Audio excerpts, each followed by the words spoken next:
Folks, Black Star Network is East.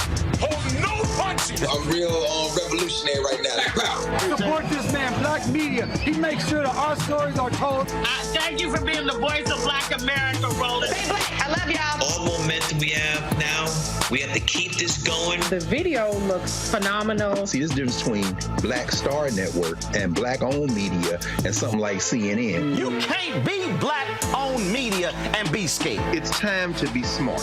Bring your eyeballs home. You dig?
Today is Monday, June 12, 2023. Coming up on Roland Martin Unfiltered, streaming live on the Black Star Network.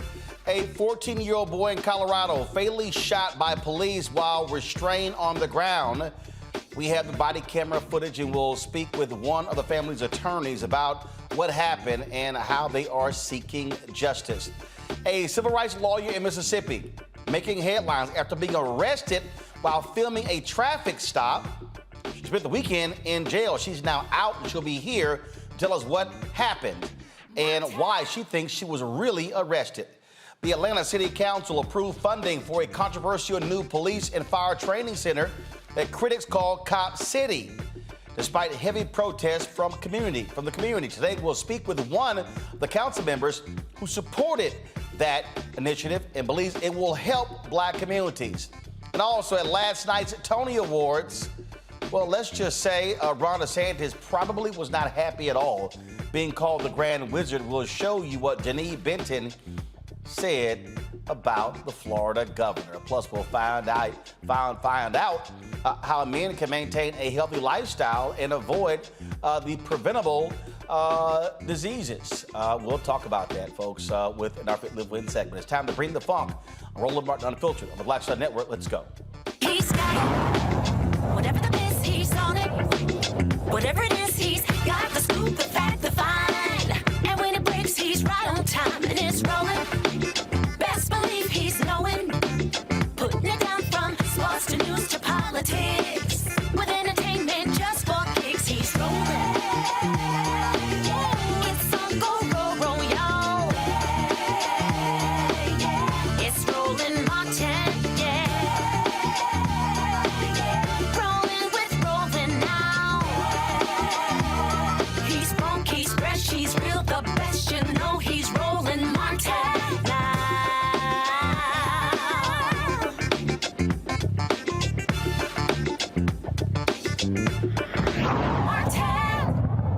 Oh my God. A black Colorado teen is dead after being fatally shot by a police officer. Took place earlier this month. The officers thought 14-year-old Jor'Dell Richardson was carrying a handgun. Well, it turned out to be a pellet gun. The police shot and killed him on June 1st after chasing him from a suburban Denver store where he was believed to be involved in an armed robbery with a group of other teens. Now, Aurora police had initially said the teen was armed with a semi-automatic gun, but again, it was a pellet gun. Body cam videos were released on Friday. We'll be showing you the officers chasing Richardson. You also see Officer James Snap tackling Dale in an alley behind a strip mall. Then you'll see when one of the other officers fires the fatal shot. Now, the video, folks, is quite triggering, so if you want to turn away, go right ahead and do so. And we'll show it in about 10 seconds. Again, this shooting took place on June 1st in Aurora, Colorado, and here is that video. They're running north. Yeah, they're running north. One of them's running north. Yeah, they just shoplifted out of there. There's a black Kia van came out Hold on.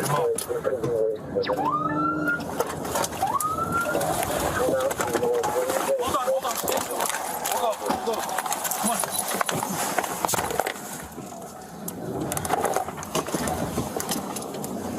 They're chasing him.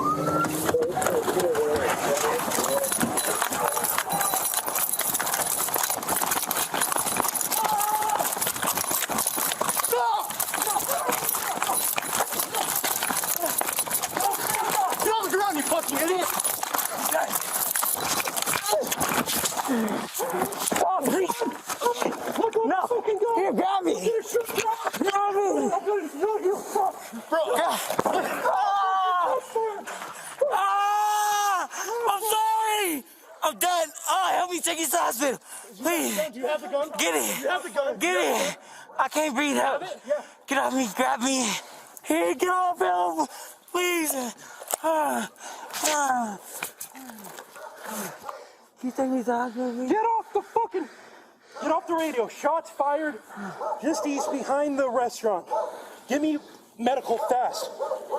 Cops code 4. Suspect shot in the stomach.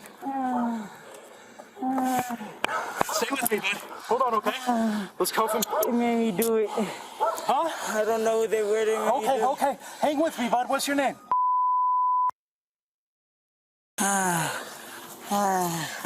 I think we're all right. Cuffs. You help me, please. Take the mask off. Please. Please. Legs, I can't feel them. Please get off my arms. I'm done. Okay. Do you have any other weapons? No. Okay. Breathe, okay? Look at me. What's your name? How old are you, bud? Do you know your birthday? Do you know your birthday?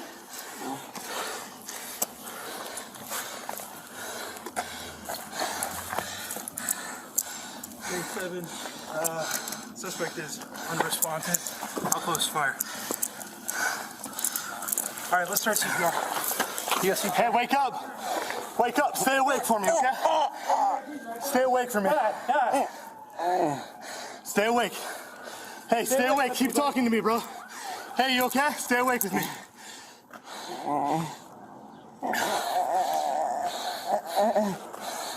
Stay awake with me. Stay awake. Hey. Stay awake with me.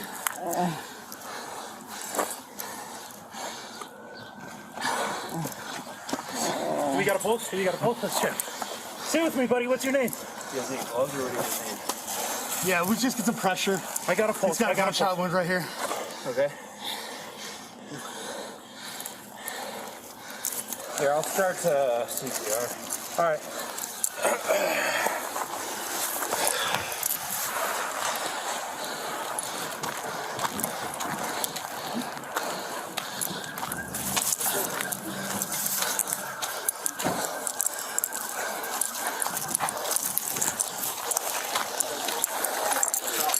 There's a gun behind me that probably needs to... That's his gun.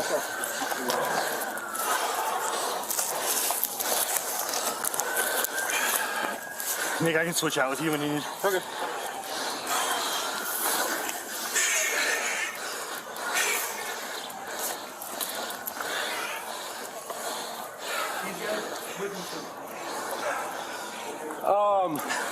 Hey guys, can you hang out? My keys are still in my car. You mind hanging out? It's like in this alley over here.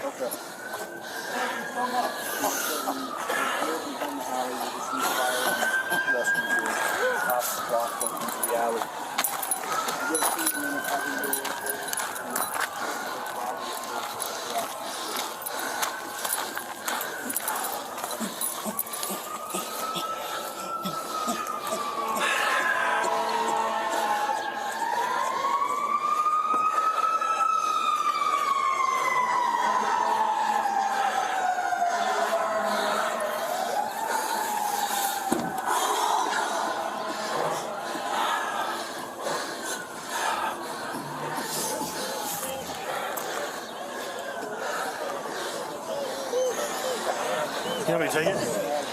I'm good for probably till they get here.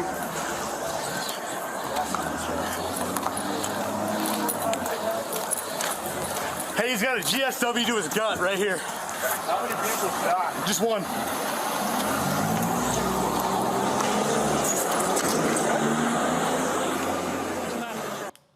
Joining me now is one of the Robinson family attorneys, Ed Hopkins. Ed, thank you for joining us.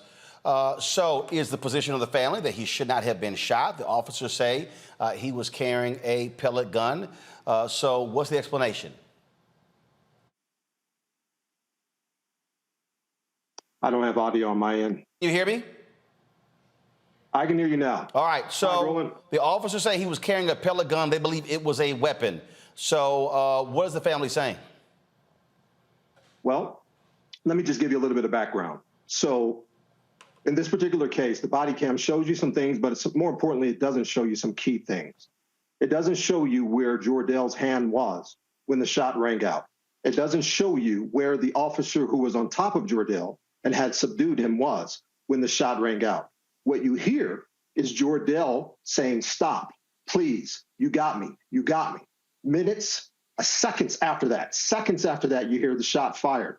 Immediately after you hear the shot fired, you hear the officer who fired the shot, Officer Grzeska, say, "Oh, Jesus, fired or sorry." We can't make out the second or third word.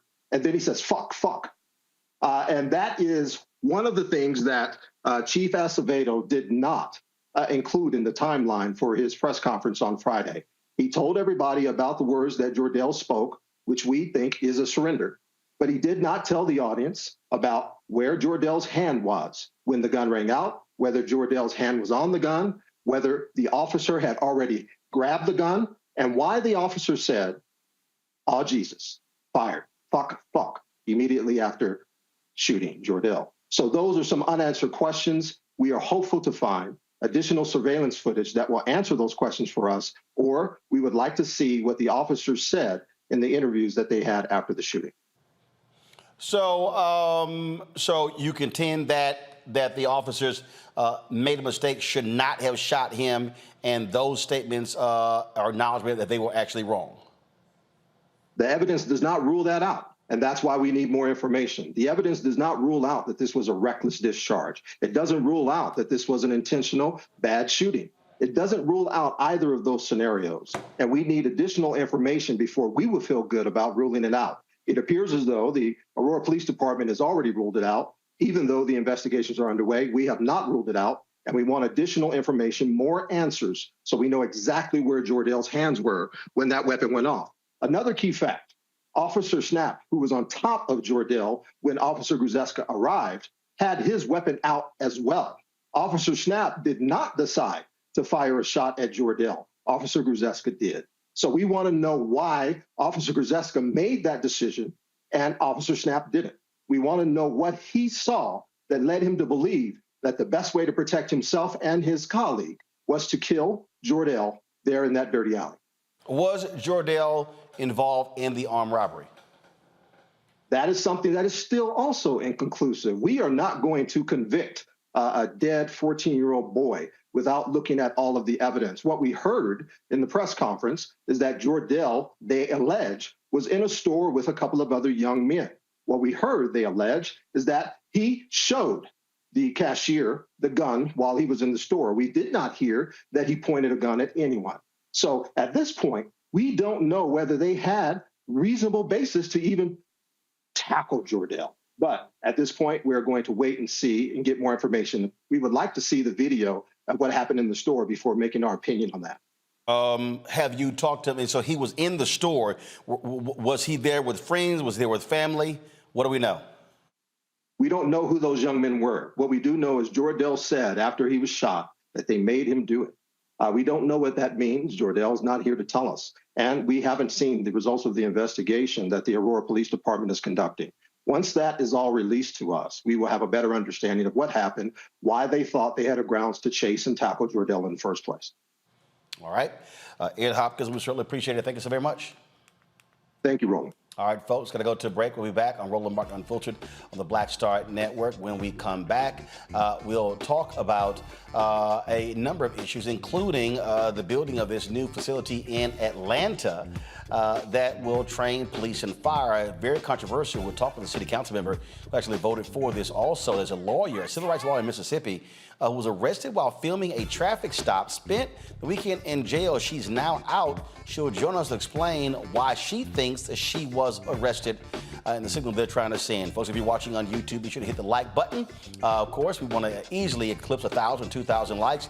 Don't forget, also download the Black Star Network app. We're getting closer to 100,000 downloads. We really should be there already. And so if you have not downloaded the Black Star Network app, we certainly want you to do so. And so you can do so on any device: Apple phone, Android phone, Apple TV, Android TV, Roku, Amazon Fire TV, Xbox One, Samsung Smart TV. You can also support us in what you do. Your dollars make it possible for us to travel around this country, covering the news that matters to our community. And so send your check and money order to P.O. Box 57196, Washington, D.C., 20037-0196. Cash App, $RM Unfiltered. PayPal, R Martin Unfiltered. Venmo is RM Unfiltered. Zelle, Roland at RolandSMartin.com. Roland at RolandMartinUnfiltered.com. And be sure to get a copy of my book, White Fear: How the Browning of America is Making White Folks Lose Their Minds. You can get it at Amazon, Barnes & Noble, Target, Books A Million. You can also download your copy on Audible. We'll be right back.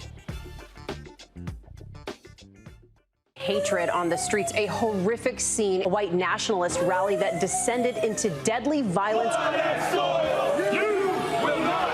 White people are losing their damn minds. As an angry pro-Trump mob storms the U.S. Capitol, we've seen shooting.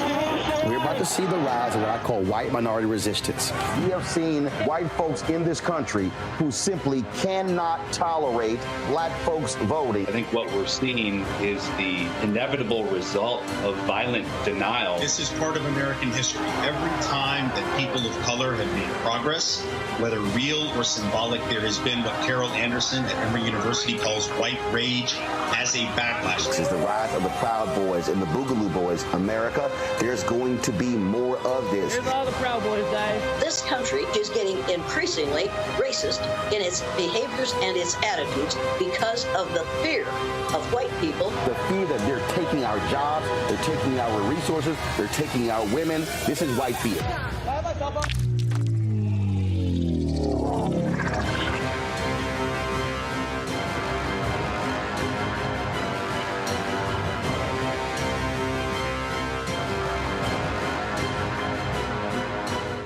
Black Star Network is here. Oh, no punch! I'm real revolutionary right now. Thank you for being the voice of Black America. All momentum we have now, we have to keep this going. The video looks phenomenal. See, this difference between Black Star Network and black-owned media and something like CNN. You can't be black-owned media and be scared. It's time to be smart. Bring your eyeballs home. You dig?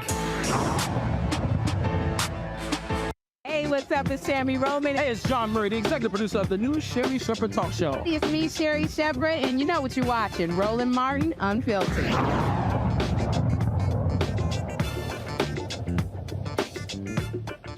All right, folks, welcome back to Roland Martin Unfiltered. Tomorrow, Donald Trump's got to be show up for an arraignment in Miami. Lord, his supporters, they are pissed off, all upset, mad, angry, saying that this is it.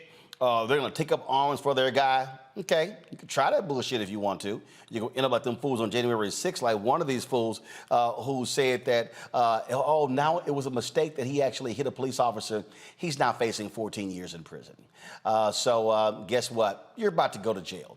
So y'all go and act a fool if you want to, but I'm telling you how it's going to end up if you try to act a fool, because they're going to be waiting to jack you. And they should, because y'all are crazy. Now, over the weekend, it was a number of folks out there talking about this particular story.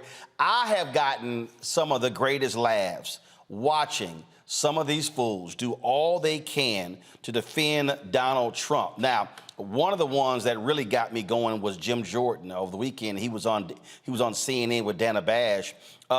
And y'all should have heard this man with all of the mental gymnastics trying to explain why Trump was fine, why everything was good. Okay, y'all want a good laugh? Watch this. This is the best of Comedy Central. Commander-in-Chief, the President of the United States, has the ability to classify and control access to information. That's what the Constitution and the court have said. So you can't obstruct when you can't obstruct when there's no underlying crime. He is not the President of the United States. That is the fundamental flaw. And you're just taking him at his word. When he was president, he declassified the material. He says point blank. He says point blank on tape, as president, I could have declassified it. Now I can't. He says in his own words, it's on tape as part of this indictment. He did not declassify the material. Therefore, it is classified. Saying he could have is not the same as saying he didn't. He said now I can't. He has declassified this material. He said that meant now he can't, right, because he's not president now, but when he was president, he did declassify. He said that. Which means that what he was holding was classified. No, not if he declassified it when he was president of the United States, for goodness sake. But he's saying point blank in this audio tape that he did not declassify it. What you're saying just doesn't make sense on its face. This is what this truly is, Dana, is an affront to the rule of law. It's an affront to consistent application of the law. You had Secretary Clinton, who had classified material on a server. She was not president of the United States. She was Secretary Clinton. You have that happen. Nothing happens to her. When you have two people who do the same thing, and one has the standard that I've talked about, but the only one who gets indicted is the Republican. The only one who gets indicted is the one who was actually president, who did it the right way. Oh, my goodness. That is what the American people see. And the other... Really? That was it? It's cute how they love trying to bring up Clinton, trying to bring up President Joe Biden, trying to say, oh, they had documents. See, here's the difference. They gave them back. There was a subpoena. They literally have the notes of Donald Trump's own attorney who admits that he was trying to hide them. See, it's a little hard to sit here and dance around that.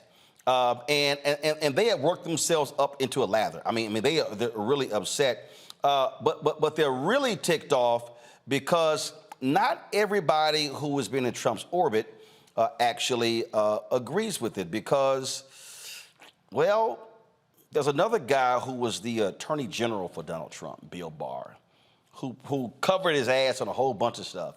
Well, he went on Fox News on Sunday and was like, yeah, they got his ass. Chief argument that comes up for the president's allies and his legal team that this should have been handled under the Presidential Records Act, not this Espionage Act charge and other federal statutes that were used here. Well, it started out under the Presidential Records Act and the archives trying to retrieve documents that Trump had no right to have. But it quickly became clear that what the government was really worried about were these classified and very sensitive documents. I was shocked by the degree of sensitivity of these documents and how many there were, frankly. And so the government's agenda was to get those, protect those documents and get them out. And I think it was perfectly appropriate to do that. It was the right thing to do. And I think the counts under the Espionage Act that he willfully retained those documents are solid counts. Now, I do think we have to wait and see what the defense says and what proves to be true. But I do think that even half what Andy McCarthy said, which is if even half of it is true, then he's toast. I mean, it's a very detailed indictment. And it's very, very damning. And this idea of presenting Trump as a victim here, a victim of a witch hunt, is ridiculous. Yes, he's been a victim in the past. Yes, his adversaries have obsessively pursued him with phony claims.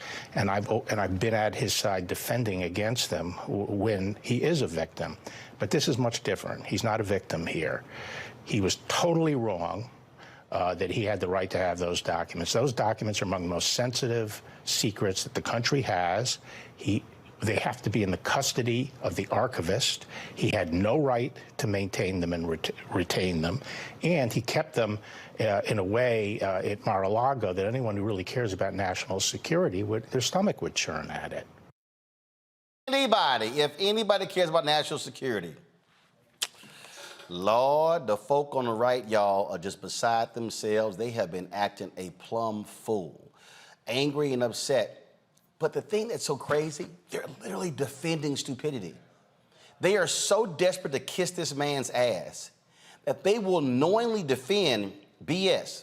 He was wrong.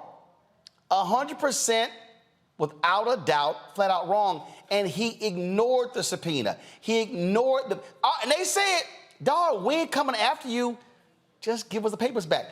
His own attorney recorded notes where he said, I don't want you going through my boxes.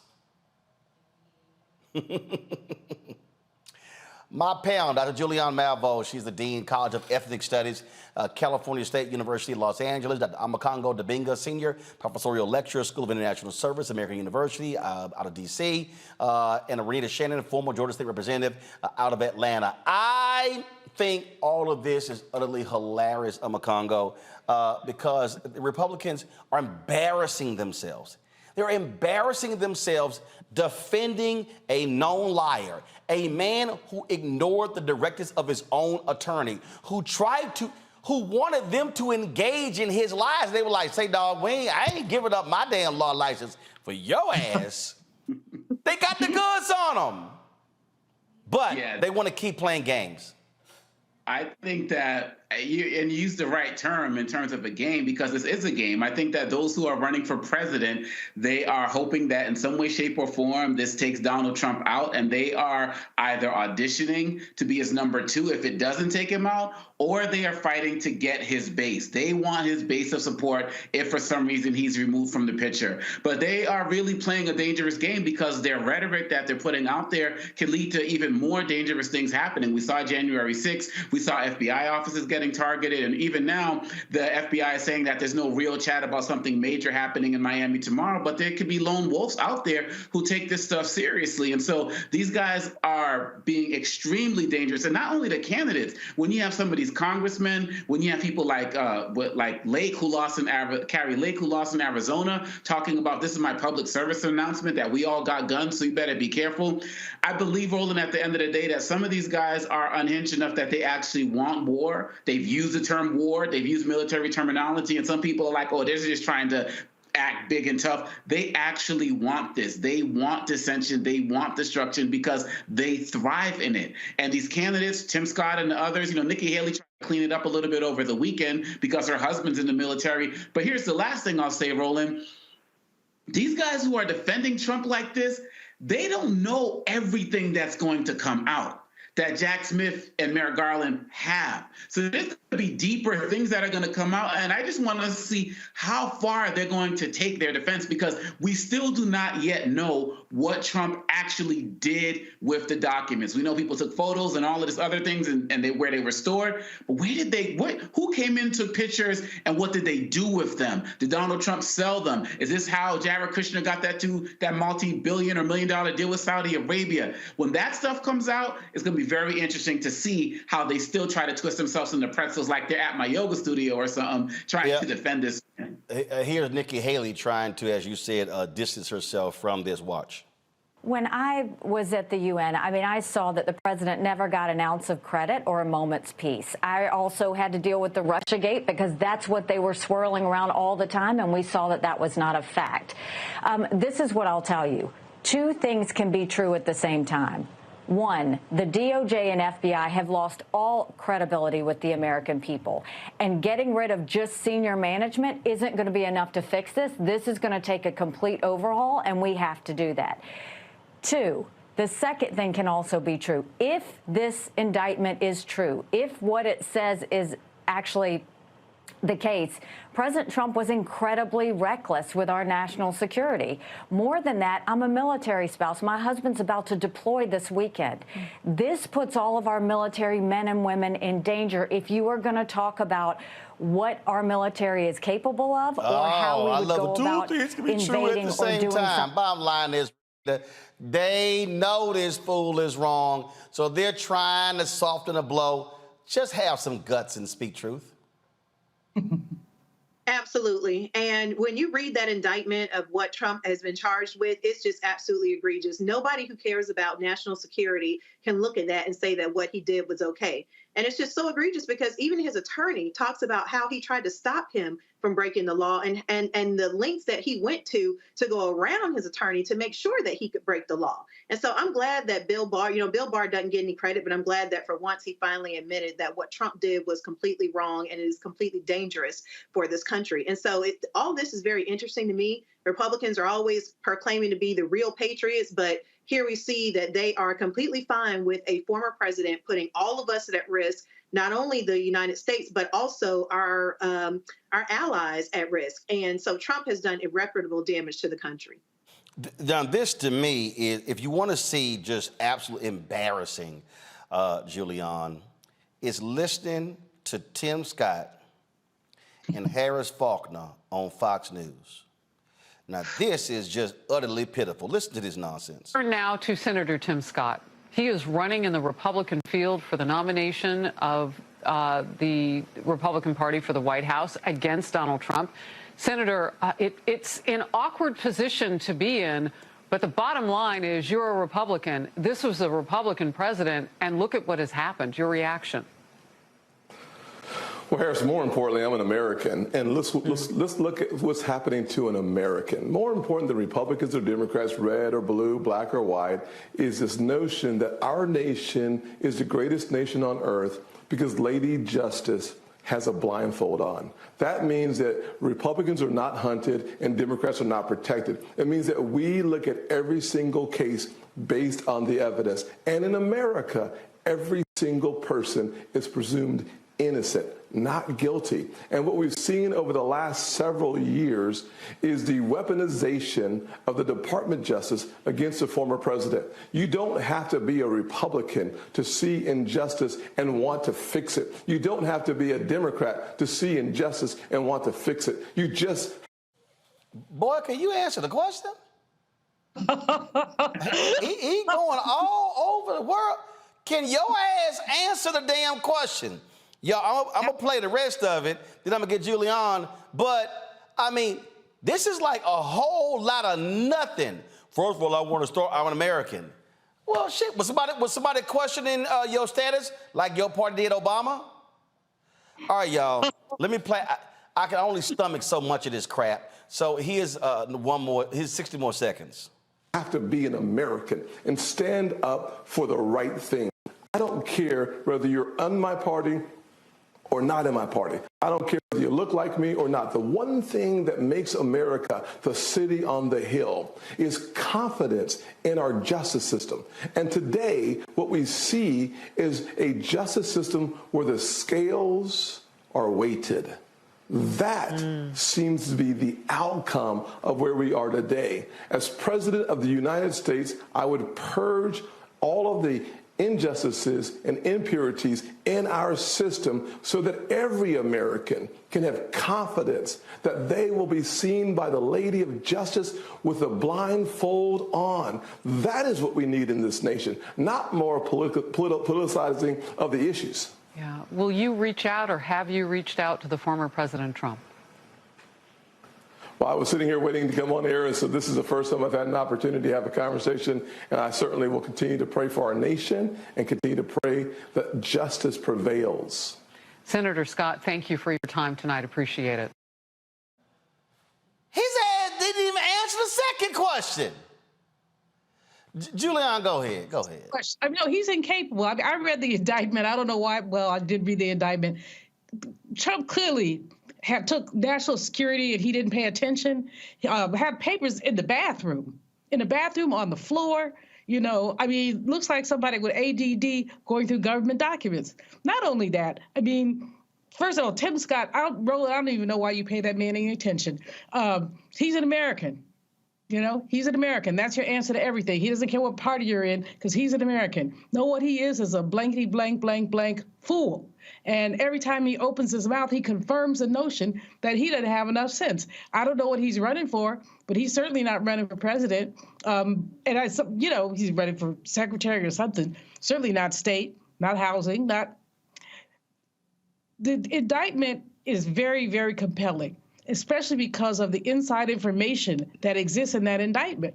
You know that some of Trump's own people turned on him to get this information out. That's number one. Number two, I don't know what website I was on, but there's some website where his supporters were talking about lynching people, taking back over the government. January 6th, again, one of them said, if you thought January 6th was bad, watch out.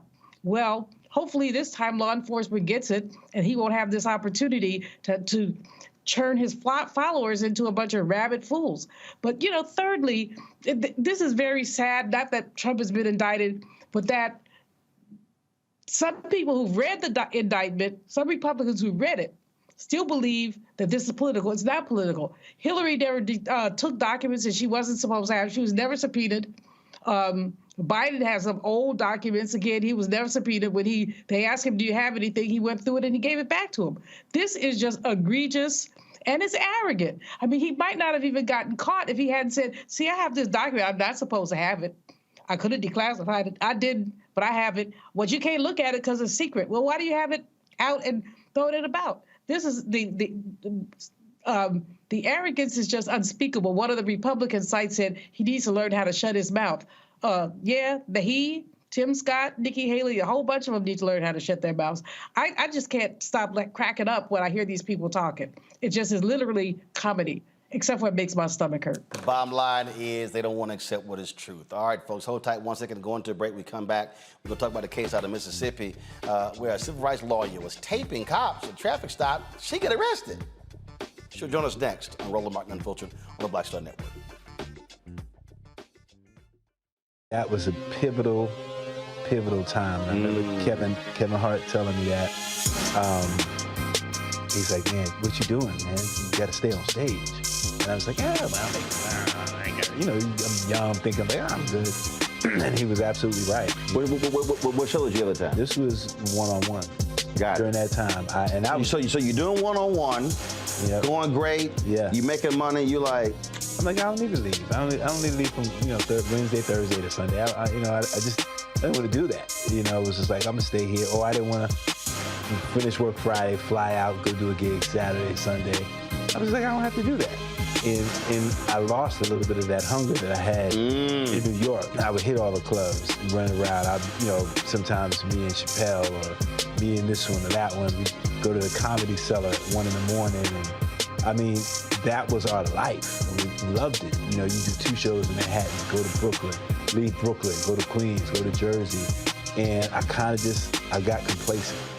I was like, I got this money, I'm good. I don't need to go chase that, because that money wasn't at the same level that I was making, but what I was missing was that training. Yes. Was that. And it wasn't the money. It was the money. It was that's what I needed.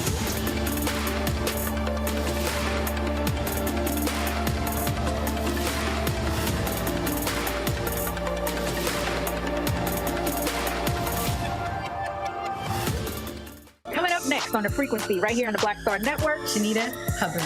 We're talking about the ride or die chick. We're breaking it down. The stereotype of the strong Black woman. Some of us are operating with it as if it's a badge of honor. Like, you even hear Black women like aspiring to be this ride or die chick, aspiring to be this strong Black woman trope at their own expense. Next on the frequency right here on the Black Star Network. Hello, I'm Paula J. Parker. Trudy Proud on the Proud Family. I am Tommy Davidson. I play Oscar on Proud Family, Louder and Proud. Hi, I'm Jo Marie Payton, voice of Sugar Mama on Disney's Louder and Prouder, Disney Plus. And I'm with Roland Martin on Unfiltered. All right, folks, there's this case out of the story of Mississippi that's very strange. Might have seen this in social media over the weekend. So, civil rights lawyer in Mississippi happened to be recording a traffic stop. All right, now we've run videos like that on this show on numerous occasions. Well, then all of a sudden, she under arrest. I'm confused. So she's recording a traffic stop, but then she gets arrested by the very same cops. Spends time in jail, got out today, but people are asking the questions, why in the hell was she arrested for a traffic stop? Now, we've also been covering these stories about how in many of these cities and states around the country, legislators, largely Republican, have been doing their best to protect, we say, cover up actions of police officers by passing laws stopping people from actually recording police officers in action. We've seen that in numerous cases. So the question is, what's going on? What's going on? Jill Collin joins us right now on Roland Martin Unfiltered. Glad to have you here. So what the hell happened? Yeah, so Roland, thank you for having us. I was in Lexington on Saturday night. I saw the cops had pulled someone over. I drove by and I had someone in the car with me and they recorded. The person told me, they said, if you go back through there, the cops are going to get you.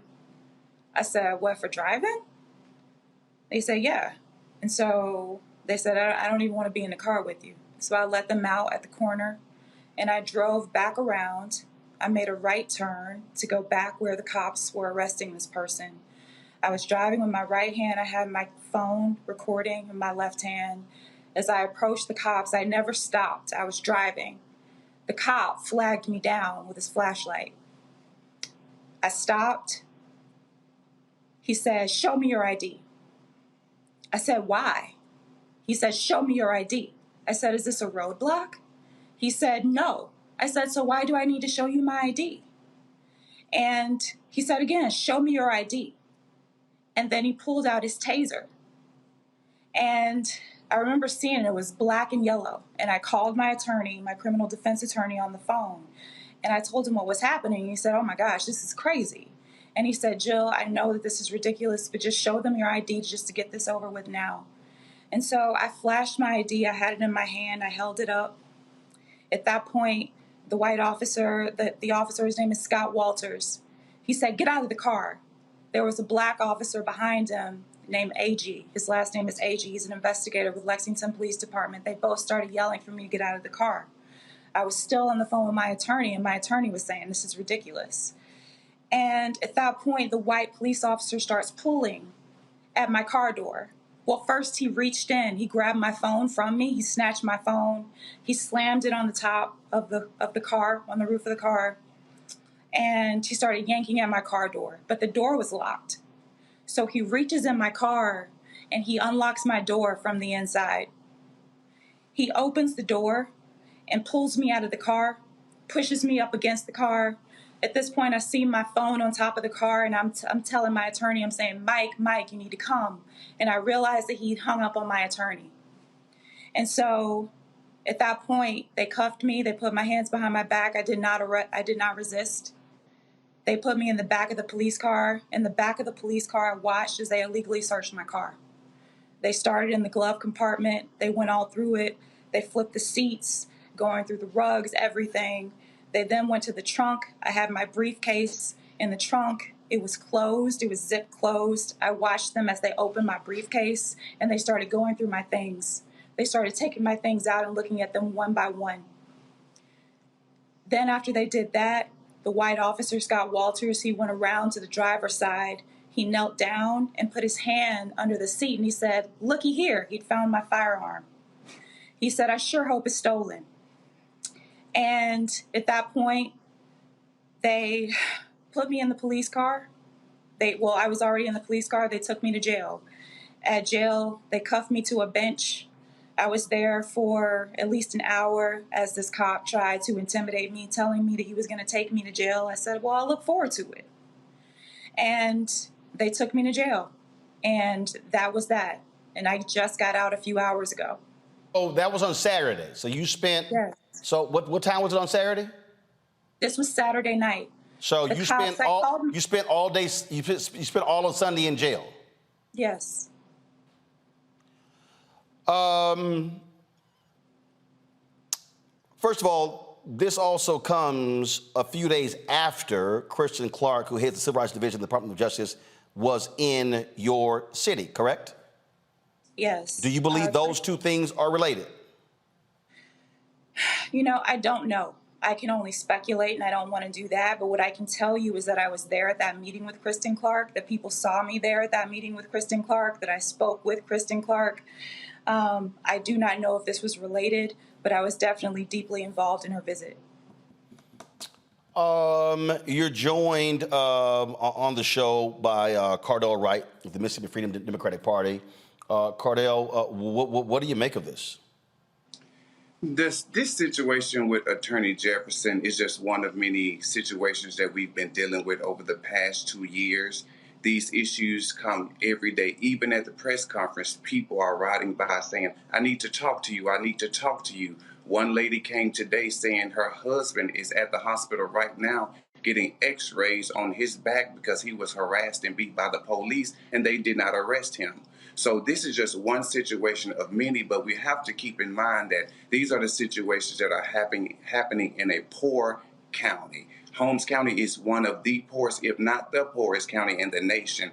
And they are doing this at the beck and call of the elected officials in an attempt to continue to line the pockets of the city because we're impoverished and they like the money coming in, but it does not need to come in at the expense of Black people. So we're on the ground every day, and I'm thankful for Attorney Jefferson for making that sacrifice, and Julian being in the community, helping us with the fight against injustices, police corruption, and police brutality. But it does not stop there. It's corruption in our elected officials. There's, so many things and unethical, illegal things happening. And now The people of Lexington and the citizens of Holmes County, some of them are leaving these small cities because of fear, because they have seen their sons and their daughters get beat in their yards, or they've been hosed and tased for nothing, and they're always being trumped up with false charges such as disorderly conduct, resisting arrest, and failure to comply.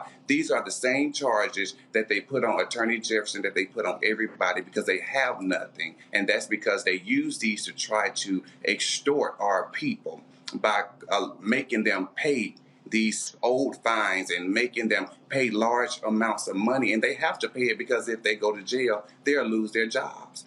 This Holmes County is poor, and everybody, when they work because they need the money, not to give it away. Folks, hold tight 1 second to go to break. We come back, we want to talk more about this case and bringing our panel in as well. If you're watching the show right now, click the like button if you're on YouTube. Same thing if you're on the Black Star Network app. You're watching on Facebook or the other platforms as well. Speaking of the app, be sure to download it. Apple phone, Android phone, Apple TV, Android TV, Roku, Amazon Fire TV, Xbox One, Samsung Smart TV. Your dollars make it possible for us to do this every single day. All of this, folks, takes money. None of it is free. And so please, when you join our Bring the Funk fan club, your dollars goes to this show. So all the resources do that. And so our goal is to get 20,000 of our fans contributing on average $50 a year. That's $4.19 a month, 13 cents a day to cover these stories. That raises $1 million. It goes a long way, folks, for us to be able to do what we do. And so you can see your check and money orders to P.O. Box 57196, Washington, D.C. 20037-0196. Cash App, $RM Unfiltered. PayPal, R Martin Unfiltered. Venmo is RM Unfiltered. Zelle is RolandSMartin.com. RolandMartinUnfiltered.com. And shout out to Neil, Erica, George, Clevon Jones, all for giving during the show. We appreciate that. And so you can do the same thing. Folks who give during the show, I'll be sure to give you a shout out. I'll be right back. When you talk about blackness and what happens in black culture, we're about covering these things that matter to us, speaking to our issues and concerns. This is a genuine people-powered movement. There's a lot of stuff that we're not getting. You get it, and you spread the word. We wish to plead our own cause. Too long have others spoken for us. We cannot tell our own story if we can't pay for it. This is about covering us. Invest in black-owned media. Your dollars matter.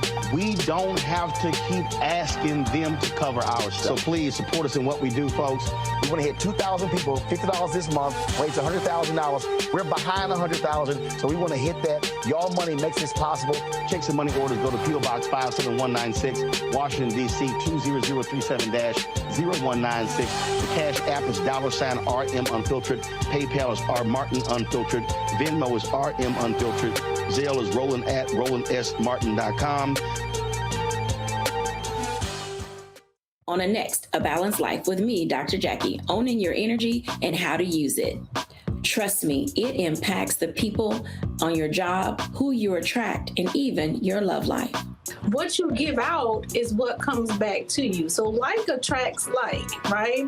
So if you come in with a negative space and I match that negative energy, then 2 seconds later, somebody else coming with more negative energy, and then I was just always just matching negative stuff. And here's the kicker. If you're not careful, that energy can even be stolen. That's all next on A Balanced Life on Black Star Network.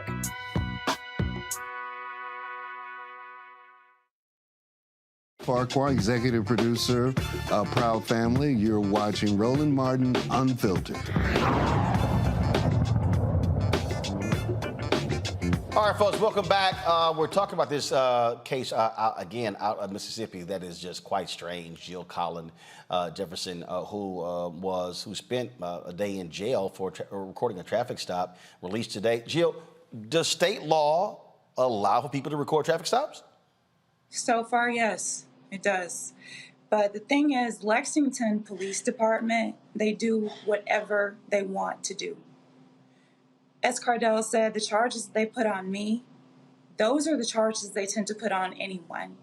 Lexington, if they come to you and a cop tells you to do something, they could just tell you to pick up a piece of paper. If you don't pick it up, they'll charge you with failure to comply. They just put charges on you. And then if you say anything, they'll charge you with resisting arrest and disorderly conduct. And so this is how they operate. what happened to me is indicative of what's happened to so many other people. But in this situation, you know, we said, we're not paying the fine. We're not paying bail. We're going to go to jail and wait this out until a trial date or until they waive the fine, because they're not getting any more of my money going into the system. And so that is what happened. But no, it is not illegal to record in Mississippi yet. Questions from the panel. Renita, you first. Well, I'm so sorry to hear what happened to you, Attorney Jefferson. I have to say I'm not surprised. Having been a legislator in Georgia, I know that states across the country have try to pass these bills to say you cannot record the police. And every time they go to court, they are always told, yes, people can, as long as they are not interfering with an arrest, which you certainly were not. I guess my question for you is, are you all able to collect other folks who have been arrested by police for filming them to put together some sort of something where you can ask the DOJ to formally step in and see what's going on? Yes, we have been working for a long time on building a case against the Lexington Police Department, actually, for a very long time. We actually sued them last year in federal court, and we have a trial date against them in June of next year. And so all of these things that are happening, we've been working to build this case, and we have other people who've been through the same thing. You know, honestly, it was meant to be for me to go to jail, because in jail I met women who had been assaulted by the police, women we've been looking for to get their stories from them. You know, I found out that, you know, there are two women, they were in the cell with me, and the police had ticketed them or arrested them simply because they would not sleep with the officers. And we knew that that was going on in Lexington, but actually being in the cell with them, we got to share our stories. And so it was meant to be that this happened. Julianne? Sister Jefferson, I'm very sorry for what you had to go through. But as you say, sometimes there's divine order. I don't wish a jail night on anybody. But I'm glad that you learned some things there, especially things that you could bring to your work. As you talk to the women in the cell with you, and you say that some of them were arrested because they simply wouldn't sleep with the officers, what kind of resource actually do they have? What kind of recourses do they have? If the county is so slanted, is there any way, any place, anywhere where people can get justice? And the second thing I would ask is, what were the terms and conditions of incarceration there? I mean, I'm sure it wasn't comfortable, but is there some things you could share where, you know, if you treat people in jail badly, that's a lawsuit right there? Yes. You know, first off, what I'll say is that going to jail was my choice. They offered to release me on my own recognizance, but they are still going to make me pay a fee. And so I told them I was not paying that fee. And so they put me in jail because I refused to pay the fee for the charges. You know, these women, yes, they had been arrested because they had turned down these officers, and that's not something that is uncommon here. You know, being in jail with them, I'll tell you, once, you know, the truth of the matter is that when I got in jail, there were feces everywhere. They cleaned it up the next day, but they were all over the floor, in chairs, in the cells. There was a mentally ill woman who had been throwing her feces, who had been throwing her food up against the wall, and it had just been, I guess, too much for them to clean up all the time. So it was just, the conditions were awful. They cleaned it up sometime on Sunday evening. And then she threw more feces. And so the conditions there, I can tell you that they treated me well, but they treated me well because I'm me. You know, from what I heard about some of the other women who were in there, they had not been able to make phone calls. They had not been able to speak to their children. There were things that they just were not able to get, basic things. But I can tell you that the people who dealt with me while I was behind bars, while I was in jail, they were kind to me. But I think that was only because they realized that I was me, honestly. Makongo? Well, one of the questions that I have hearing about all of this, and is simple. You know, what can we do who are not there to support the actions that are happening down there from the community? When you talk about the situation with the bail and why people are paying because they don't want to lose their jobs and some of these things that are happening across the country, you all are doing the serious on the ground work every day down there in Lexington. What can we do who are not there to best support you? Is it about financial contributions? Is it about sharing videos? Like, what could best help the cause there?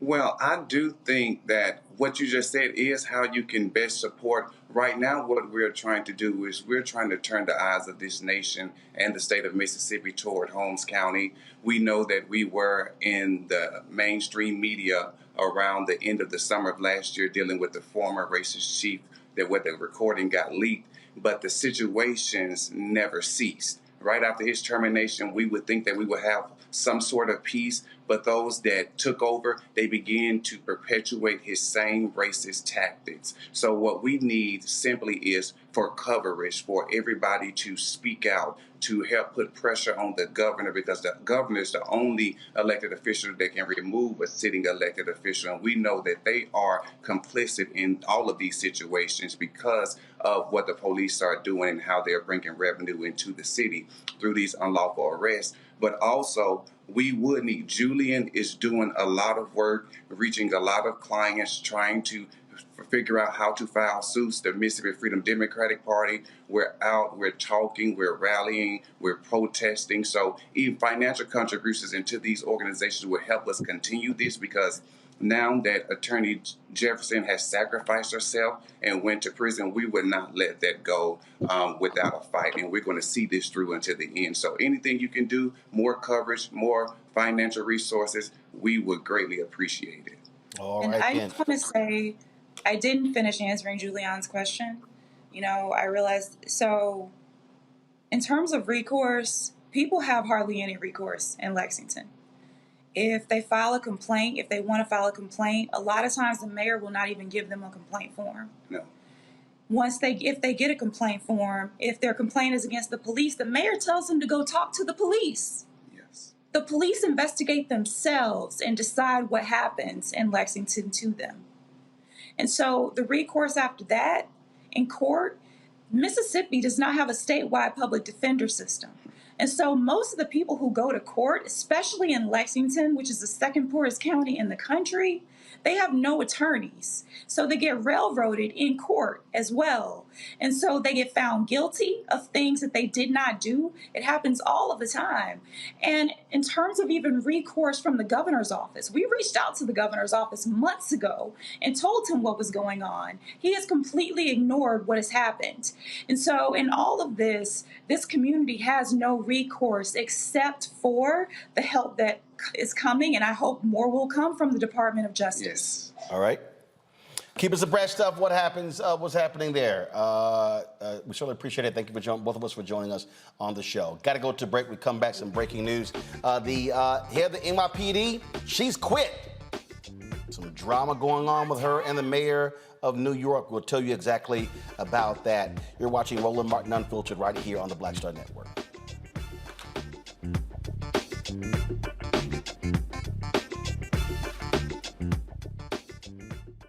Question for you. Are you stuck? Do you feel like you're hitting a wall and it's keeping you from achieving prosperity? Well, you're not alone. On the next Get Wealthy with me, Deborah Owens, America's Wealth Coach, you're going to learn what you need to do to become unstuck and unstoppable. The fabulous author Janine K. Brown will be with us sharing with you exactly what you need to do to finally achieve the level of financial success you desire through your career. Because when I talk about being bold in the workplaces, I'm talking about that inner boldness that you have to take a risk, to go after what you want, to speak up when others are not. That's right here on Get Wealthy, only on Black Star Network.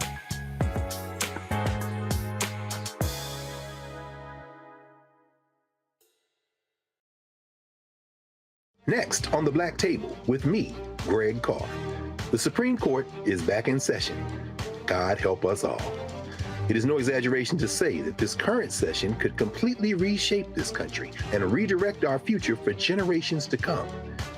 And not in a good way. We invite Dr. Valencia Watkins and Professor Angela Porter, our legal roundtable, back to the show to put it all in perspective. That's on the next Black Table. Please don't miss it. Right here on the Black Star Network.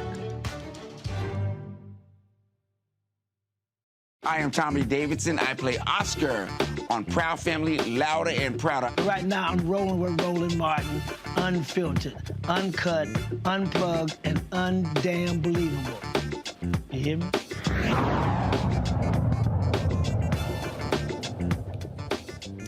All right, folks, 11-4 City Council vote in Atlanta. They approved funding for a controversial new police and fire training center that critics called or dubbed Cop City.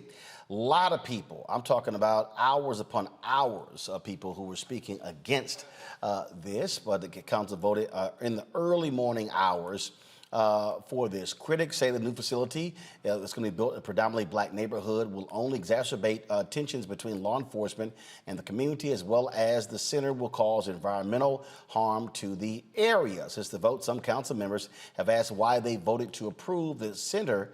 And as also, we had one council member on last week saying that they don't even fully have all the details. Well, Michael Julian Bond is on the city council. He said that the new training center will provide much needed resources for law enforcement. He joins us right now from Atlanta. Glad to have you here, Councilman Bond. So first and foremost, how much is this going to cost? It will cost the total cost is $90 million. It will cost the taxpayers of the city of Atlanta about $67 million over the term of the lease for the facility.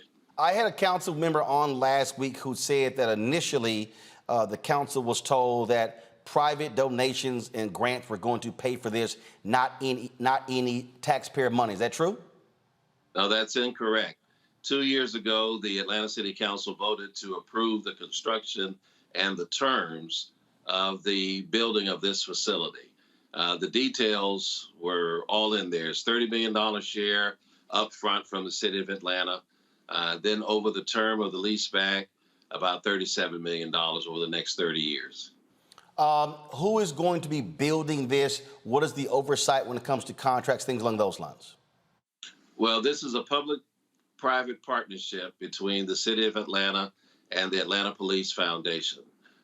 They will be partnering to solicit the construction contracts for the development of the center. I believe the construction should take about 18 months. The foundation is responsible for raising the balance of that $90 million from the $67 million that the city of Atlanta will pay. And that term of lease will be about 30 years when the key is turned back over to the city fully. How do you ensure that black-owned businesses or city-owned businesses are going to be benefiting from this if the city is putting up 2/3 of the money, but the foundation is controlling who gets the contracts?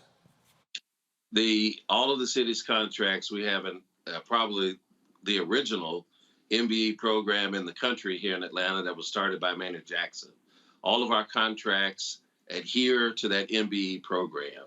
So and this is not the first time that the city of Atlanta has done a public-private partnership on a public project. You may recall a few years ago, we did the same thing with the Mercedes-Benz Stadium. We've done it repeatedly for smaller facilities like the Chastain Park Amphitheater and the Lakewood Amphitheater on the southern end of the city. When you come into business with the city of Atlanta, whether it's a nonprofit or for-profit entity, they have to adhere to the city of Atlanta's MBE program. There were a lot of people who spoke out against this. Very few actually spoke in favor of it. Why did you vote for it? Well, this is a decades-long odyssey to build this combined training center. The city of Atlanta has been without adequate training facilities for its police and fire for about 10 years now, longer for the police department. The facilities for the police department that exist on the site are dilapidated, and we're really up against potential OSHA violations for that facility. It was built in the 1950s. The fire facilities that our department had been using for decades were on Atlanta Public Schools property. We had a lease with them. We had a dispute with them over property deeds that emerged from the school system becoming independent from the city of Atlanta. The then mayor and superintendent had a dispute. The APS decided not to renew those leases, so we literally lost about 90% of the facilities that our fire department uses to train. So now our firemen are currently training in a trailer, and they have a temporary burn tower for them to train in. We're short about 200 firemen. We're down almost 500 for police officers. We have the ability to fill those firefighter spaces, but we don't have facilities to train them. We have to lease temporary space all around the metropolitan area for our fire department. Our police facilities are not well maintained. And of course, the main police facility there on Key Road, as I mentioned, is 80 years old. You know, the Black community that people often reference as being put upon by this facility, when it was constructed in the 1990s, there were 3 prisons there when those original residents moved into that neighborhood. There was the city prison, the state metro women's facility, and a juvenile facility there where that neighborhood was constructed. And so, and others have also remarked, well, could you build it someplace else? Could you move it to another part of the city? And yes, there are large tracts of land that the city of Atlanta owns within the city, but they literally either are across the street or back into the backyards of predominantly African-American communities. This particular site obviously had been used for decades for the public safety use. And depending on where you're standing when you're on the site, you're at least 3/4 to a mile and a quarter away from the nearest neighborhood or community. So this is something that we, as the fiduciaries of the city of Atlanta, which we do have responsibility to, as well as to listening to our citizens, that we have a duty to our employees to make sure that they have adequate and safe facilities to train in, and the equipment and salaries and so forth. You know, there were a lot of people who came and spoke to the city council, but most self-identified as non-residents of the city of Atlanta. And as I'm an at-large member, and as I move around the city to the different neighborhood and community meetings, you know, people are not opposed to us providing for our public safety employees, particularly our fire and EMS employees. All right, questions for the panel. Renita, you first.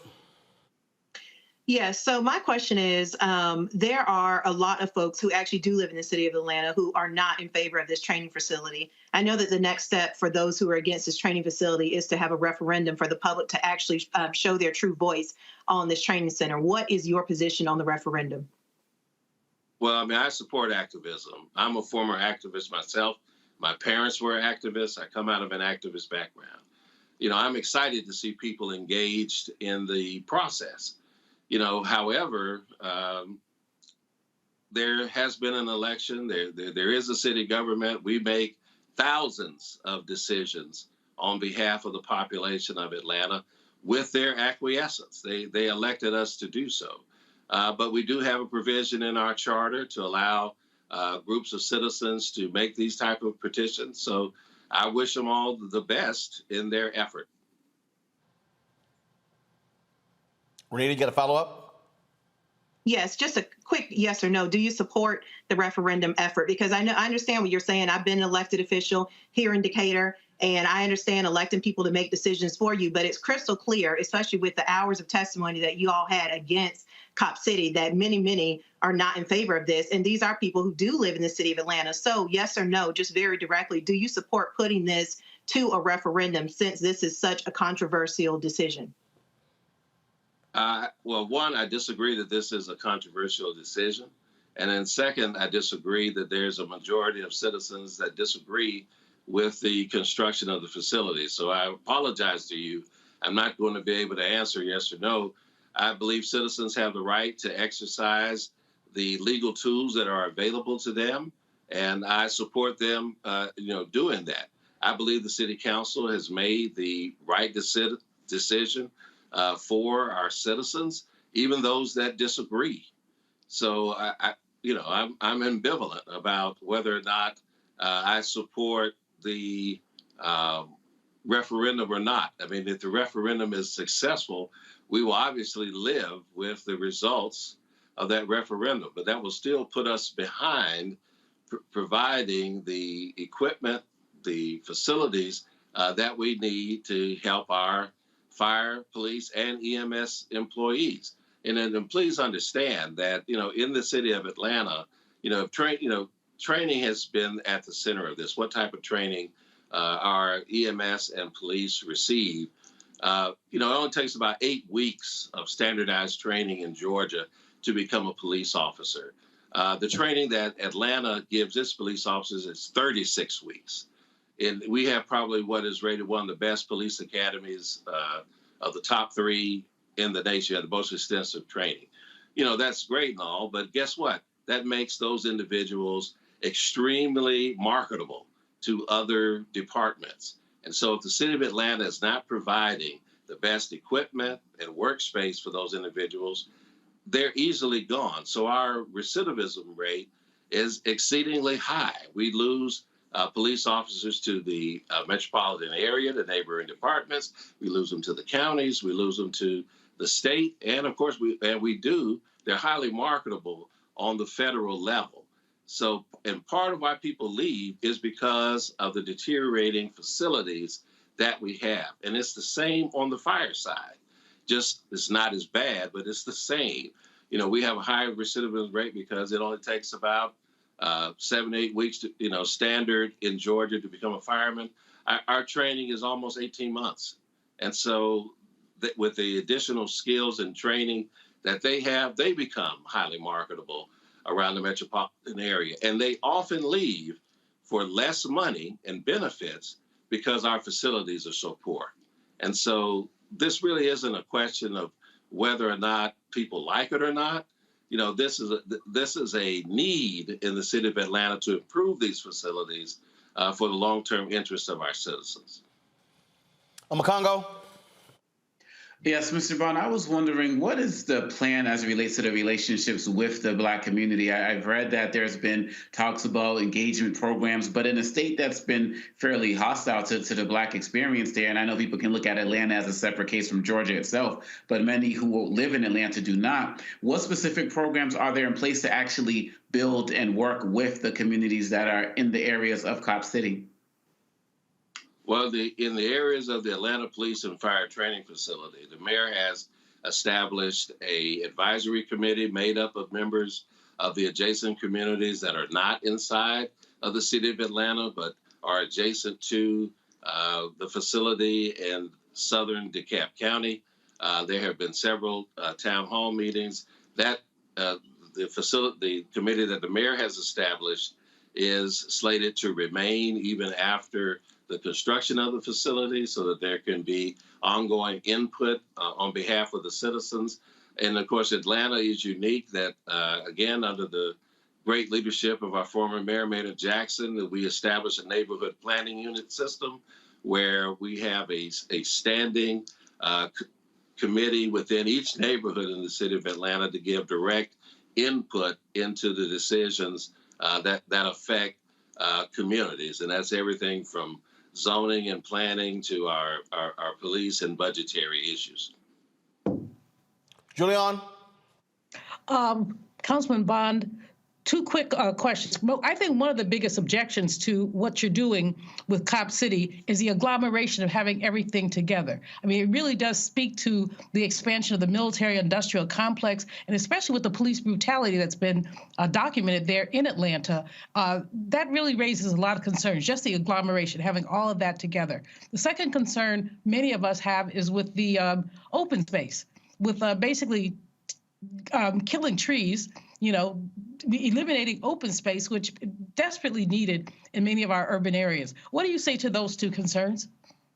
Well, first, this is being built on the exact footprint of what had been there previously.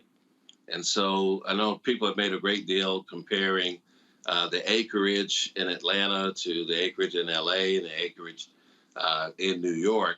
But this is a pre-existing site where you had a public safety use that had been there for many, many decades. And so we can see that all trees create oxygen, but the trees that were on the site were new growth trees.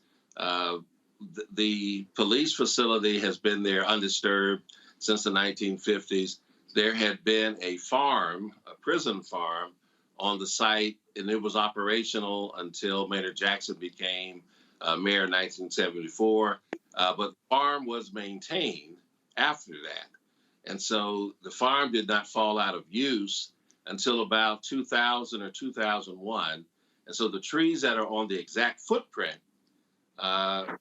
they are new growth trees. Now, the trees that were standing in the old growth portions of this site, it's almost 300 acres. It's about 285 acres. Those trees will not be disturbed and have not been disturbed. So the environmental concerns there, that should put environmentalists to rest because the old growth forest is not going to be disturbed at all. I want to make sure I got both of your points. On the environmental concerns, this is adjacent to, the South River and Entrenchment Creek.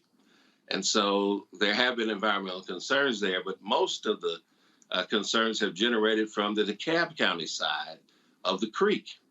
On that side of the creek, there's a wastewater facility operated by DeKalb County. 90% of all the sewage spills that have ever happened in DeKalb County have happened on that site, have happened as a result of DeKalb County operating their water sewer treatment plant. The city of Atlanta since the 1990s has been underneath a consent decree for the Chattahoochee River and its tributaries. We have improved our system here with our drinking water and our wastewater. So if there is a municipality that should be, that you would want to have to deal with water runoff or either silt or any type of overflow into a creek or a tributary, it is the city of Atlanta because we've become almost fully compliant. I think that we've just got about 2 or 3 years left on the consent decree, and we have literally spent hundreds of millions of dollars improving our water and wastewater facilities. Councilman Bond, we appreciate you joining us. Last question is, what's the next step? Well, the next step is that the contracting for the development of the facility would be underway. And of course, in tandem with that, you would have the citizens who filed with our city clerk to get their petitions signed. They have 60 days to do so. They need 70,000 signatures of voters who voted in the last election. When they acquire those signatures, if they do, they have to bring it back to the clerk. The clerk has to re-verify them, and then the city council has to vote to accept them to add them to the ballot in November. But short of that, in line with that, the construction means should be underway. All right. We appreciate it. Thanks a lot. Thank you very much. It's great to be here. Folks, when we come back, we'll talk this sudden resignation of the commissioner of the New York Police Department. What's going on there? Also, an Olympic track athlete died mysteriously. Now we know why. There's another example of Black women, when they have children, how their health is at stake. You're watching Roland Martin Unfiltered right here on the Black Star Network.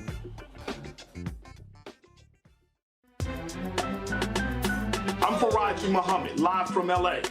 And this is The Culture. The Culture is a two-way conversation. You and me. We talk about the stories, politics, the good, the bad, and the downright ugly. So join our community every day at 3 p.m. Eastern and let your voice be heard. Hey, We're all in this together. So let's talk about it and see what kind of trouble we can get into. It's The Culture, weekdays at 3, only on the Black Star Network. Hatred on the streets, a horrific scene, a white nationalist rally that descended into deadly violence.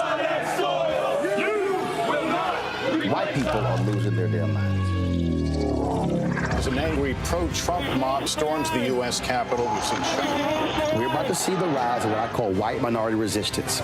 We have seen white folks in this country who simply cannot tolerate black folks voting. I think what we're seeing is the inevitable result of violent denial. This is part of American history. Every time that people of color have made progress, whether real or symbolic, there has been what Carol Anderson at Emory University calls white rage as a backlash. This is the rise of the Proud Boys and the Boogaloo Boys. America, there's going to be more of this. Here's all the Proud Boys, guys. This country is getting increasingly racist in its behaviors and its attitudes because of the fear of white people. The fear that they're taking our jobs, they're taking our resources, they're taking our women. This is white fear.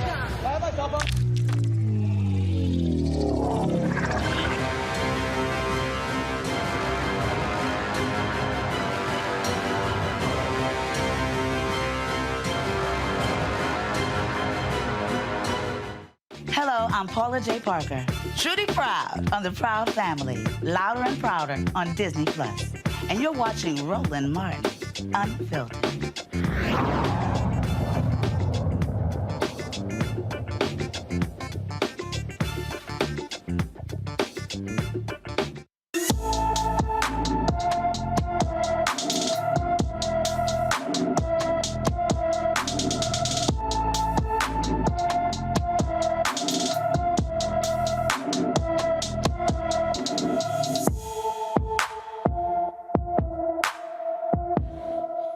Tanzania Mosley has been missing from Tucson, Arizona since April 14th. The 17-year-old is 5 feet 7 inches tall, weighs 140 pounds, with brown hair and brown eyes. Anyone with information with regards to Tanzania Mosley should call the Tucson, Arizona Police Department at 520-791-4444. That's 520-791-4444. All right, folks, a bombshell out of New York City where Keishant Sewell, who was a year ago named by New York Mayor Eric Adams as police commissioner, she quit. That's right, issued her resignation today. She sent an email out saying I made the decision to step down from my position. While my time here will come to a close, I will never step away from my advocacy and support for the NYPD, and I will always be a champion for the people of New York City. She was sworn in on January 1st, 2022.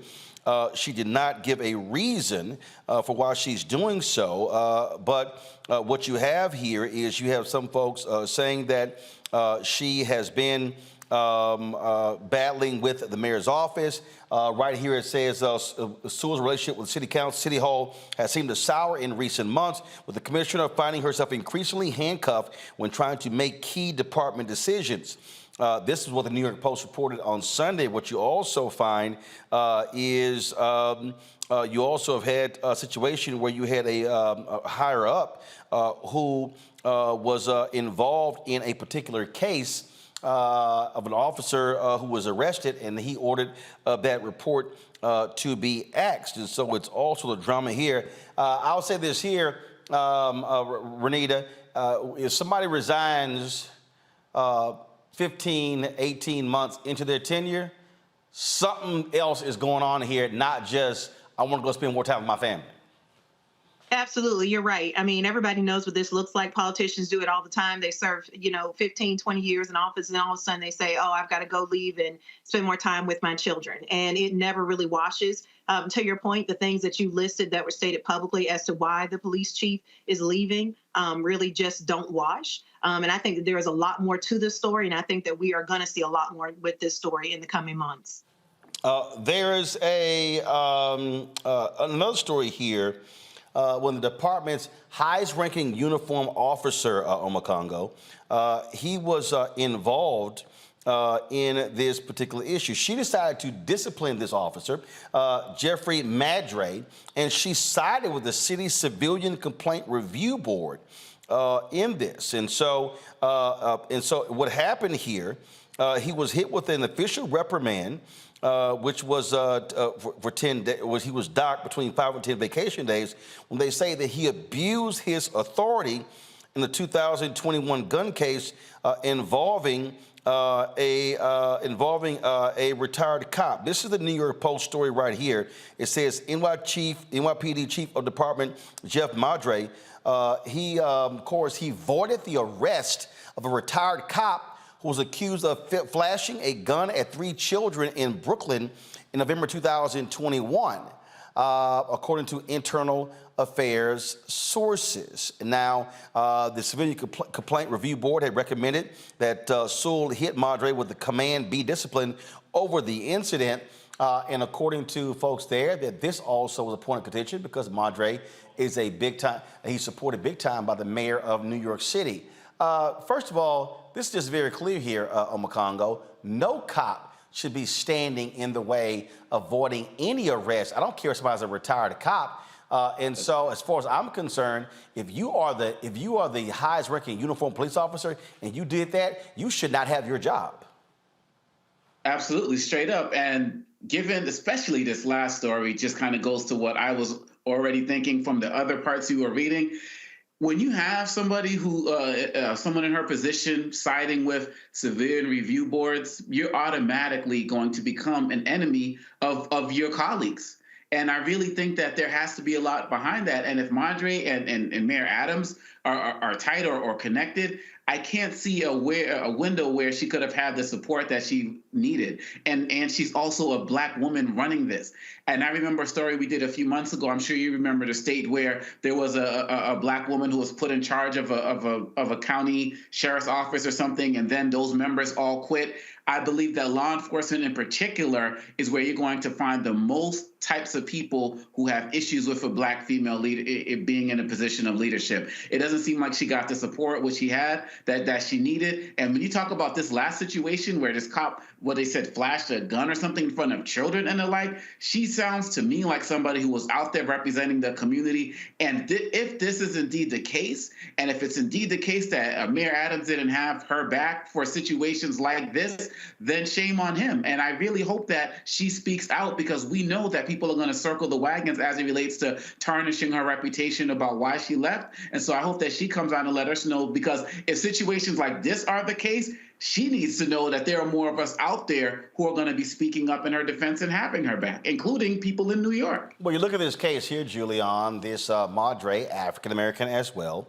This is what it says, that this retired cop was arrested on allegations he pulled a gun on 3 kids ages 12, 13, and 14, and who smashed a camera outside his family's realty office in Brownsville.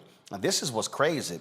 Madre, who knew Forrester from his time as the 73rd Precinct Commander, overruled the arresting sergeant on November 21st, 2021, personally showing up at the station house late that night and ordering that the charges against the ex-cop be voided.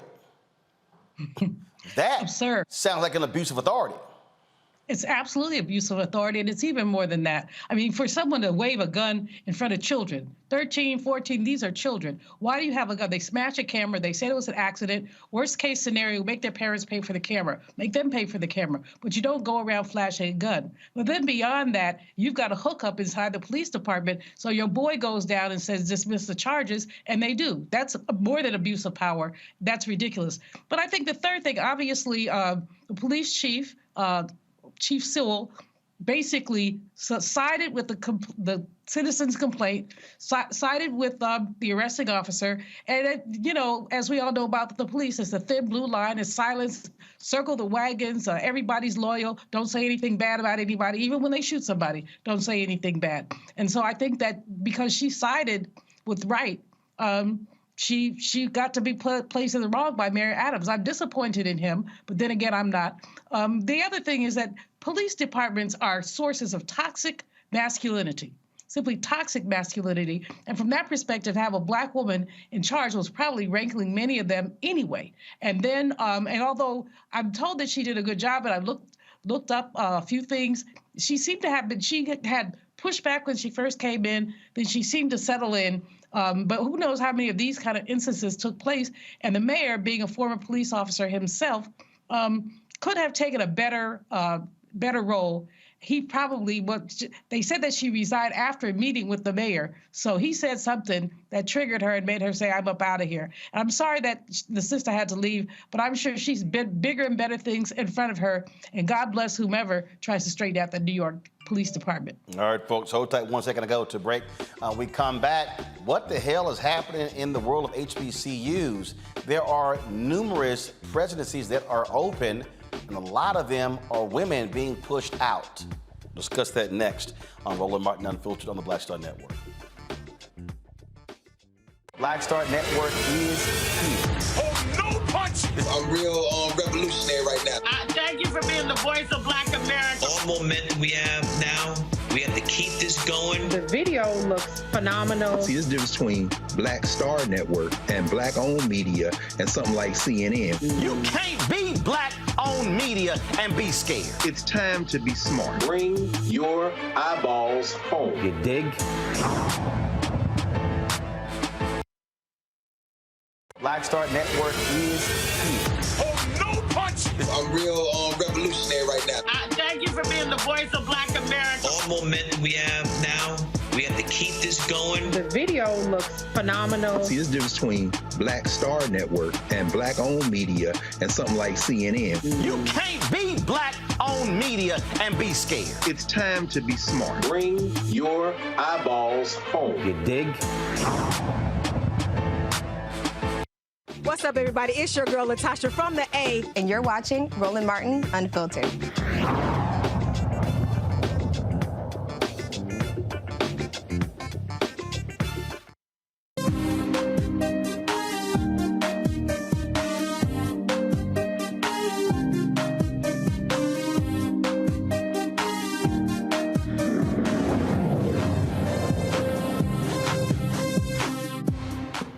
All right, folks, what in the world is happening in the land of HBCUs? A number of openings are now available, and we could just simply go down the line. In fact, if you type into Google, go to my iPad, HBCU president resigns, what you will see, folks, are a number here. Now, first of all, you see that the president of Langston University, my alpha brother Ken Smith, he's leaving, but he's retiring to run his own Chick-fil-A franchise. But when you go here, the story here, 4 Black women presidents have been fired from HBCUs. And so you'll see the story here that was actually posted.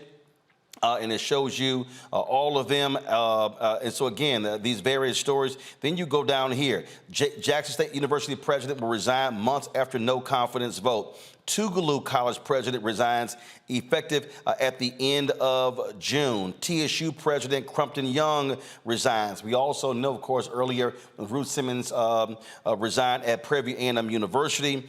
Then, of course, President Lemoyne Owen, only there 2.5 years. Vernell Bennett Fairs, she resigns. This was just 3 days ago. Russ College has fired their president, Dr. Ivy Taylor. No one explains exactly why she's leaving as well.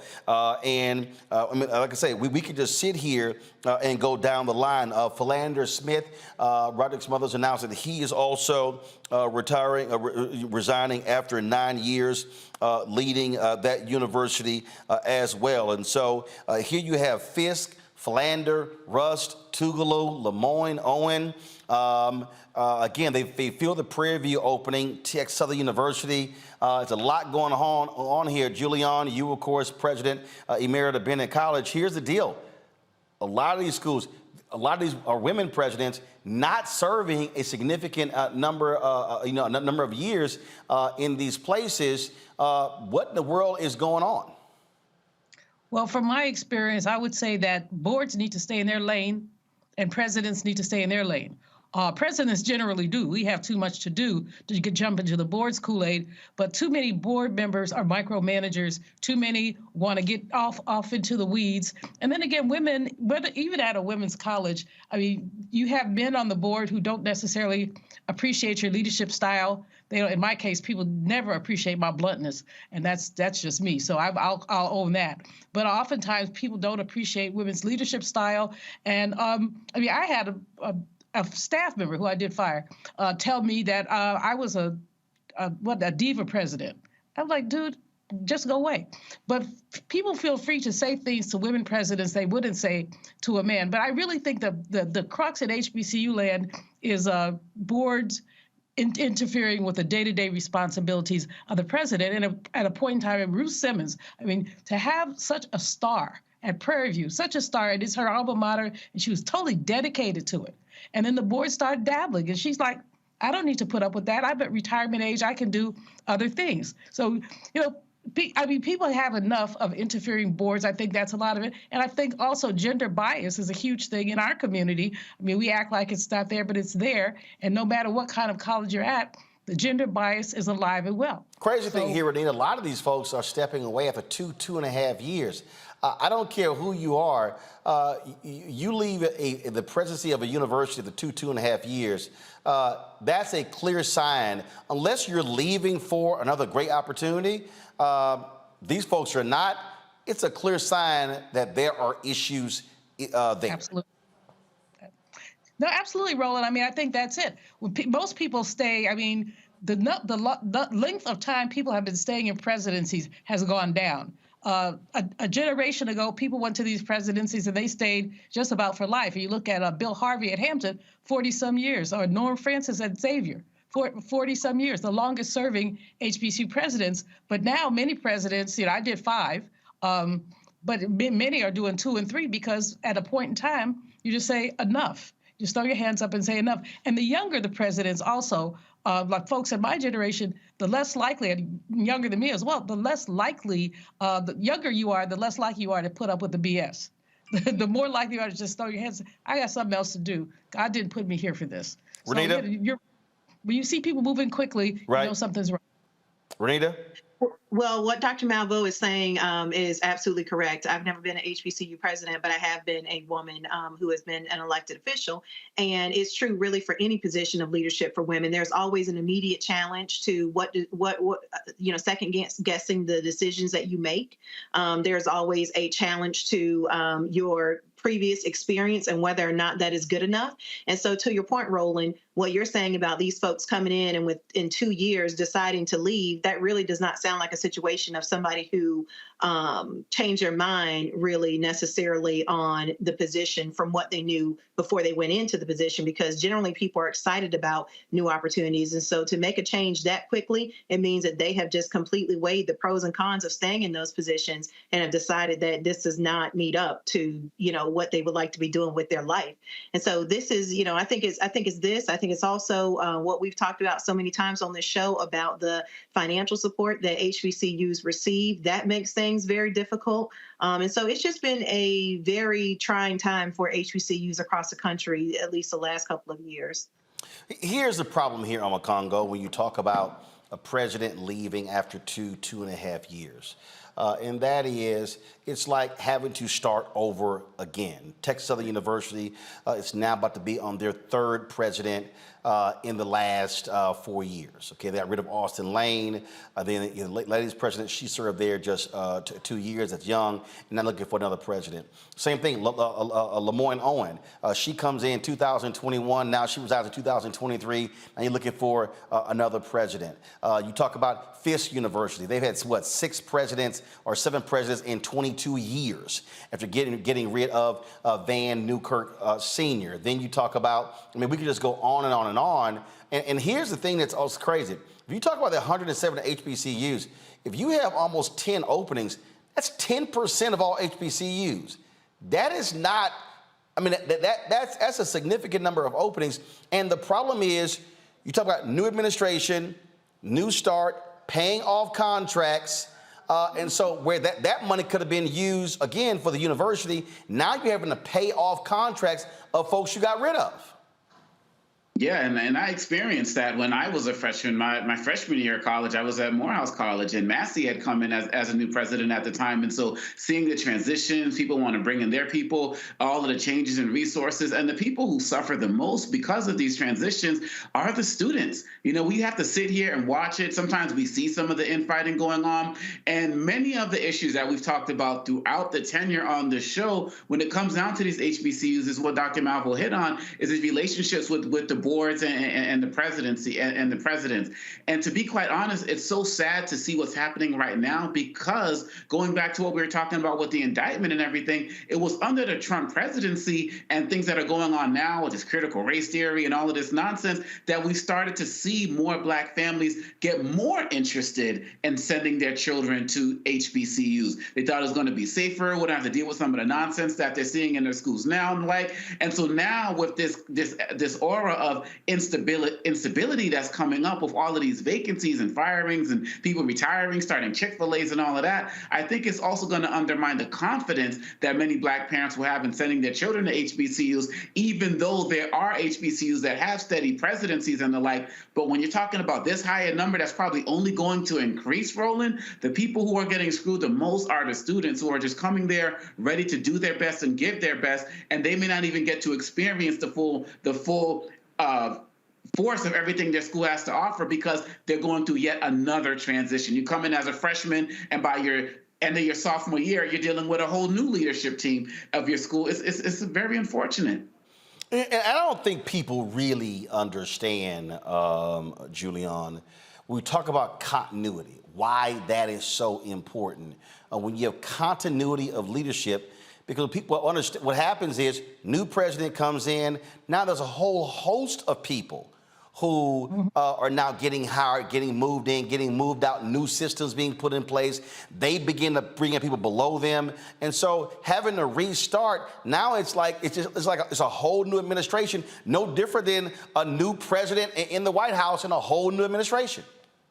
Absolutely. I mean, it takes you a good year, if not a little longer, to really get your foot wet, to get into the environment, to learn the culture, to know the culture. And you do bring your own people in. And then if you leave in another year, 2 years, now you've got a provost that you brought in, other people you brought in. What happens to them? Because the next person that comes in is going to want to bring in their own people. The other thing that happens is that the cost of a search is not inconsequential. When they do a presidential search, they usually use a firm. The firm is usually paid some fraction, probably at least half of what the president is earning. So you're talking six figures there.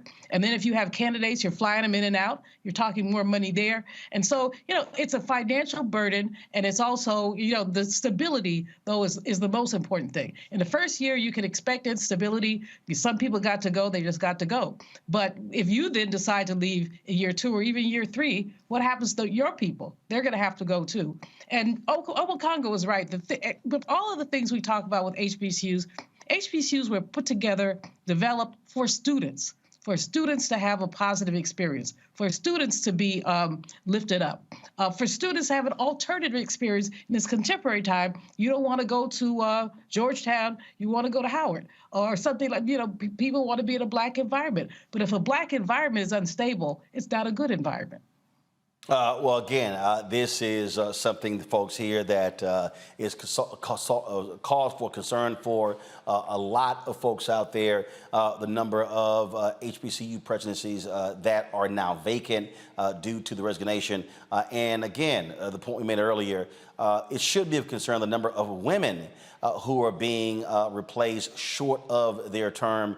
And I've talked to other female HBCU presidents over the years who've talked about there's a significant amount of misogyny and sexism, paternalism among individuals who are on the boards who question female leaders and a lot different than they actually do male leaders.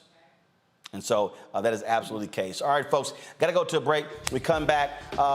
Olympic athlete dies very young. A lot of people were saying, oh my goodness, did she commit suicide? Now we know the truth about her death, and again, is a perfect example of what Black women are dealing with when they are having children. We will explain next on Roland Martin Unfiltered right here on the Black Star Network. Hit that like button, folks, if you're on YouTube. I see y'all commenting. We should easily be at 1,500 likes on YouTube. Y'all, it's real simple. Click like. That's it. It ain't hard. It ain't hard. Click the button, okay? Stop having me actually beg y'all to do so. Also, download our Black Star Network app, Apple phone, Android phone, Apple TV, Android TV, Roku, Amazon Fire TV, Xbox One, Samsung Smart TV. Also, join our Bring the Funk fan club. Your dollars make it possible for us to do the stories that we do and to be able to do every single day, folks. We're the only black news and information show, 2 hours a day, only black news and information network. That's right, this show, for Roger Hummer's Daily Show, of course, weekly shows from Deborah Owens, Jackie Hood Martin, Greg Carr, Dee Barnes, Stephanie Humphrey. It's no one like this. But your dollars make it possible for us to continue doing what we do. So please send your check and money orders, P.O. Box 57196, Washington, D.C. 20037-0196. Cash App, $RM Unfiltered. PayPal, R Martin Unfiltered. Venmo is RM Unfiltered. Zelle, Roland at RolandSMartin.com. Roland at RolandMartinUnfiltered.com. And be sure to get a copy of my book, White Fear, How the Browning of America is Making White Folks Lose Their Minds. Bookstores nationwide. Order on Amazon. Download on Audible. I'll be right back. That was a pivotal time. I remember Kevin Hart telling me that. He's like, man, what you doing, man? You got to stay on stage. And I was like, yeah, well, I got, you know, I'm young, thinking, like, I'm good. And he was absolutely right. What show did you have at the time? This was one-on-one. Got it. During that time. So you're doing one-on-one, going great. Yeah. You making money. You like. I'm like, I don't need to leave. I don't need to leave from Wednesday, Thursday to Sunday. I didn't want to do that. It was just like, I'm gonna stay here. Or I didn't want to finish work Friday, fly out, go do a gig Saturday, Sunday. I was like, I don't have to do that. And I lost a little bit of that hunger that I had in New York. I would hit all the clubs, run around. Sometimes me and Chappelle, or me and this one or that one, we'd go to the Comedy Cellar at 1 a.m. And I mean, that was our life. We loved it. You do 2 shows in Manhattan, go to Brooklyn, leave Brooklyn, go to Queens, go to Jersey. And I kind of I got complacent. I was like, I got this money, I'm good. I don't need to go chase that, because that money wasn't at the same level that I was making. But what I was missing was that training. Yes. Was that. And it wasn't the money. It was the money. It was that's what I needed.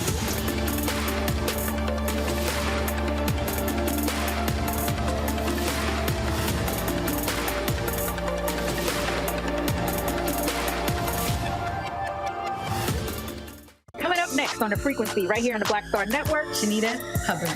We're talking about the ride or die chick. We're breaking it down. The stereotype of the strong black woman. Some of us are operating with it as if it's a badge of honor. Like, you even hear black women like aspiring to be this ride or die chick, aspiring to be this strong black woman trope at their own expense. Next on the frequency right here on the Black Star Network.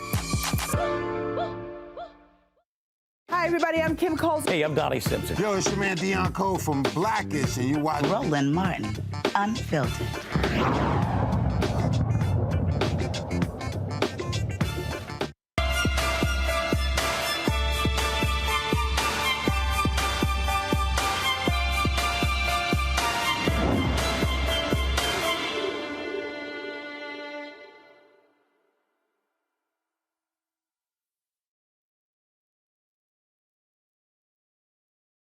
All right, folks, welcome back to Roland Martin Unfiltered right here on the Black Star Network. When Olympic track athlete Tori Bowie, when she passed away, a lot of folks thought that, she must have committed suicide, because they did a wellness check on her.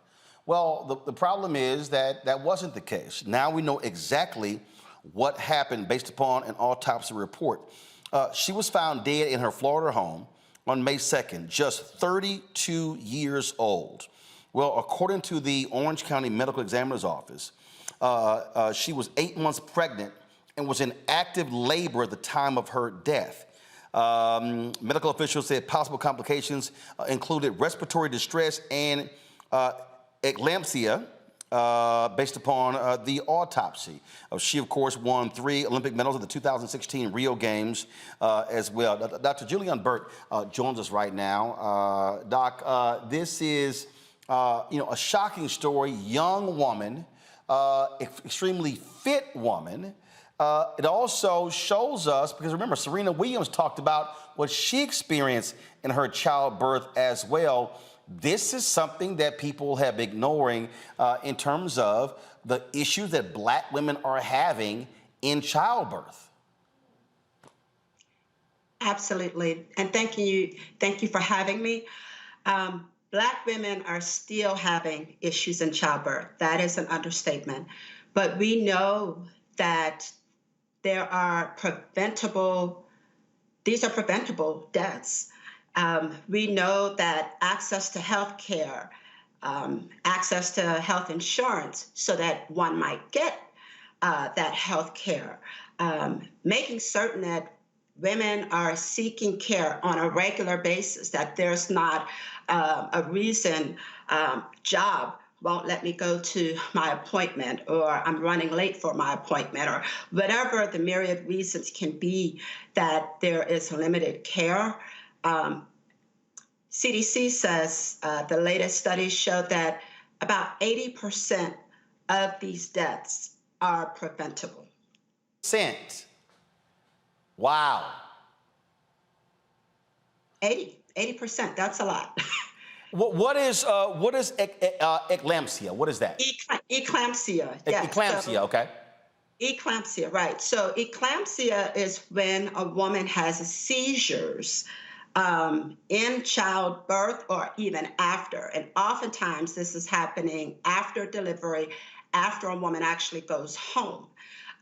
So, of course, hearing the breaking news, I'm asking myself, did we know that her blood pressure was elevated? There are some what we call atypical cases, but it's typically starts with elevated blood pressure. And so when those blood pressures go high, a lot of things in the body start to break down. Your heart is affected. Your kidneys are impacted. Your blood vessels are impacted. And clearly, neurologically, you're impacted. And the thing that I guess we as a society or just human nature doesn't understand, that the placenta is also an organ. It's a temporary organ, but it is an organ and it gets impacted. And so eclampsia is less than 5% of women will have this, especially those even with elevated blood pressure. So I don't want to scare women, but I also want to caution women. If you are dealing with blood pressure issues, some women, Roland, come into the pregnancy with elevated blood pressure. And oftentimes women are developing it even during the pregnancy. So if it's caught, we can start to manage it. But eclampsia definitely is something that is always in the back of our minds as physicians and other healthcare professionals, nurses, definitely. And this is where people have, look, you have to be your best advocate. And if that means putting that pressure on them doctors, that's what you actually have to do. Serena dealt with that. And then you have these doctors that have this assumption, especially white doctors, that Black women can endure this amazing amount of pain. That's totally different than how they treat white women. This is a reality that we're seeing in the medical industry. It is a reality, unfortunately. I've been in practice for 18 years, out of medical school for 22 now, and it unfortunately is a reality, as you said. It's, blood pressure, even outside of pregnancy, right? The studies show that Black men and women are started on blood pressure medications, antihypertensives, less often than our counterparts. So the healthcare industry, if you will, is not taking it as seriously when there are Black and brown faces in front of them. And unfortunately, that is true. So when you mention being your best advocate, is absolutely true. I'm kind of glad that we're on the other side of COVID now, because of course there were times when there were offices that did not allow patients to bring in a second person. And that to me was detrimental, because sometimes what that pregnant woman needs is someone else who's sitting there hearing, listening, asking questions that she may not be thinking of, such as, you know, my wife's been complaining of headaches recently. Instead of just blowing it off as it's the job, it's the kids, headaches can be a first sign of the blood pressure issue that can lead to, as we mentioned, eclampsia. Questions from my panel. I'll start with Julian. Doc, first of all, I love you. You have my same name. So yes, hi. Just say, hey, but when the eclampsia and the high blood pressure, all these things, a lot of women and diabetes, they contract these things during the pregnancy. They didn't have them before, but it comes during the pregnancy. What are there preventive measures? What should they be doing? Should they be seeing doctors more often? How can they prevent like the onset of diabetes or high blood pressure during pregnancy? Or even before the onset? Great question. So, you know, I learned in medical school, and it still holds true, that right around 50% of women, when they do get pregnant, aren't planning to get pregnant. So it is an opportunity when you're going to see your physician or other healthcare provider that you maximize your health, you optimize your health. You don't walk around with a blood pressure of 140 over 90 and allow your doctor to say, oh, that's just right there around normal. No, it's not. The parameters changed years ago. So making certain that your blood pressure is under control, making certain that, like you said, your diabetes. No woman should be getting pregnant when her hemoglobin A1C, which is one of those values that we use, if it is greater than 7%, we should not start women getting, or allow, if you will, when a woman comes to me and says, Doc, I want to conceive, I'm looking at all her numbers. You know, we talk about knowing your numbers in the month of February, right? But we need to know our numbers 365. You need to know are your blood pressure numbers in a good range, with or without medication. You need to know if your blood sugar is in a good range. If you have a family history of diabetes, definitely go and get checked. But oftentimes we're not optimizing our health even prior. Weight loss, I am not advocating, because it is, honestly, it's not realistic that every woman prior to pregnancy is going to have a BMI less than, 25. It's just not realistic. But it makes a difference if a BMI, which is a ratio of height and weight, if your BMI is, normal is less than 25, right? So there's ranges. When you start getting higher, 25 to 30, that's considered overweight. Over 30, and there's classifications as we go up, is obesity. The closer we can get to getting that down to normal prior to the pregnancy, would be ideal. Omakongo. Dr. Bird, I want to know about your sense of optimism as relates to the medical industry responding to this crisis. I see so many Black doctors, particularly Black women doctors, but many, Black male doctors as well speaking about this. I see Black celebrities like Serena and Oprah speaking on this. And Roland talked about the surveys that Black people feel, doctors feel and nurses feel, Black people feel can handle more pain. Has the medical industry been responding to this crisis in a way that you find satisfactory? Not satisfactory. Well, I will definitely start. No, it's not satisfactory, but it is starting. There are hospitals that have created boards, right? I'm a proud member of the National Medical Association. We are a group of 45,000 African-American physicians that have been advocating to close the gap on health disparities literally since 1895.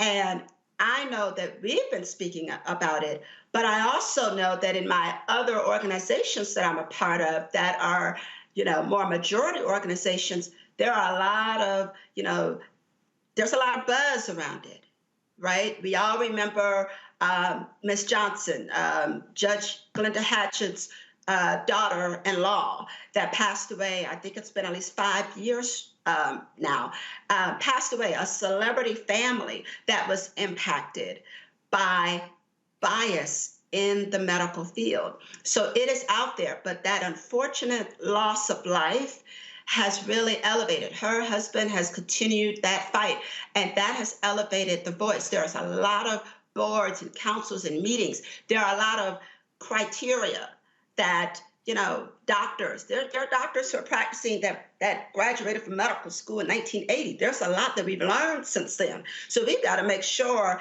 that they are up to speed. We got to make sure our younger physicians are up to speed. We've got to do as best we can to get everyone on the same page. And that right there is extremely important. So no, we're not satisfied because this life was lost. There was a baby, a potential life that also was lost with this tragedy. So I know we're working towards it, but I will say, and I think Roland already kind of hinted to it earlier, we know, we keep saying that Black and brown people, I'm not saying there are a lot of advocates out there, but Black and brown people need to feel heard and be heard. And oftentimes that happens when someone looks like them. And I'm not telling you to pick up and, transfer care. I'm saying make certain your questions are answered.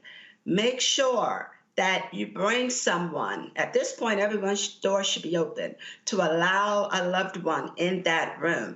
And if they're not allowed or can't because of, logistically, they're at work, they can't, see if your doctor is okay with your loved one being on a video chat in the room and asking those important questions. Renita. Well, thank you, Doctor, for your work. As a lawmaker, I focus a significant portion of my work on working against maternal mortality. And I wanted to ask you to talk to the viewers a little bit about why they should be so vigilant after somebody has given birth. Because far too often I found that people really were only concerned while people were pregnant. And then they felt like if they gave birth in the hospital and they came home, all of the risk was over, not realizing that this is the period after birth that you really have to be super, super vigilant. So just talk to the viewers about that, if you could. Absolutely. Thank you for that. So what we know and what has been a great response legislatively, right, is the fact that more and more states are expanding Medicaid for women. It used to be that at 2 months, boom, women were getting cut off of any access. And now we are having, I think the latest numbers show about 34 states have expanded Medicaid up to a year, because those numbers that we're talking about, the fact that Black women are 3 times more likely to have death or near death. Even near death is very impactful on a woman's body and life and future. We know that 3 times more likely to happen happens often 2 weeks out up to a year out. And before, those numbers weren't really being captured, and they're still not great at being captured, but that is extremely important. So when you're checking up on your loved one, these are things that I want you to ask her. Of course, is she eating? How's the breast milk? Those kind of things. But look at her legs. Look to see if you notice any swelling in her legs. Does she look even more swollen than when she was pregnant and everyone was teasing her about how she was gaining so much weight? Look at her legs. Ask her questions. How's your blood pressure? Check on her mental health. Because I think we didn't mention, there are a lot of physiologic reasons why women, especially Black women, are at increased risk of death or near death. But what about their mental health, right? So when you're checking on that loved one, make sure that you are looking them up and down, making sure are they going to a doctor who has some means of checking on them prior to the 6-week checkup? The 6-week checkup was what I learned in medical school, is how I was trained in residency. But now it is important, not just for the woman who had known medical history, but all patients, whether it's a physical visit. I know there are programs out there where they're sending people to those homes, but look at video chat. I can literally ask the woman, to show me her legs and ask about headaches and blurry vision. Has she been seeing spots in the front of her eyes recently? Has she been having a pain? Women who start complaining of, I just got a lot of gas pain, ask more questions. So definitely being vigilant after is just as important as in the hospital and before. All right, Dr. Julianne Burtz, we appreciate it. Thanks a lot. Thank you. All right, Reese, first of all, Renita Obakongo, as well as Julianne, thanks for being on today's panel. I certainly appreciate it. Thank you so very much. Thank all of you for tuning in. If you haven't on YouTube, hit the like button. Do so right now. Also, folks, don't forget, if you are watching, download our Black Star Network app, Apple phone, Android phone, Apple TV, Android TV, Roku, Amazon Fire TV, Xbox One, Samsung Smart TV. Also, we want you to join our Bring the Funk fan club. Check in money orders. Go to P.O. Box 57196, Washington, D.C., 20037-0196. Cash App, $RM Unfiltered. PayPal, R Martin Unfiltered. Venmo is RM Unfiltered. Zelle, Roland at RolandSMartin.com. Roland at RolandUnfiltered.com. And be sure to get a copy of my book, White Fear, The Browning of America. It's making white folks lose their minds. Available at bookstores nationwide. Amazon, Barnes & Noble, Books A Million, Target. Download your copy on Audible. Don't forget, folks, this Saturday, we're going to be in Houston for our Juneteenth event. That is Juneteenth 2023 and the future of Black economic freedom. Got a great panel lined up of Black entrepreneurs. Also, we'll be talking to Houston Mayor Sylvester Turner, Congresswoman Sheila Jackson Lee, Texas State Senator Boris Miles, and we got a great announcement you do not want to miss. We will be live streaming on the Black Star Network. To RSVP, first of all, we got about 500 seats. We just want to make sure to get a head count. Send an email to info@RolandSMartin.com. Info@RolandSMartin.com. Thanks for McDonald's for partnering with us on this event. Tomorrow, folks, I'm going to be a guest host, but I'm still going to be here. I'm going to be 2 blocks away. White House is having their first Juneteenth concert, but it's also Black Music Month. And so I'm going to be there. It starts at 7 o'clock. So I'm going to be doing some live hits from the White House. While I'm there, I can't be in 2 places at one time. Got to be there for security reasons. And so look forward to that tomorrow. So we will be there. So cannot wait to show y'all who's going to be there. Lettucey, Method Man. You've got Tennessee State Band. It's a whole bunch of folks who are performing for this Juneteenth concert in conjunction with Black Music Month. So cannot wait to be there and show y'all exactly what's happening there. Not sure if they're going to be live streaming the whole deal, but guess what? I'll be there sharing it with you as well. So looking forward to that. All right, folks, that's it. I'll see y'all tomorrow right here on Roland Martin Unfiltered, right here on the Black Star Network. Holla!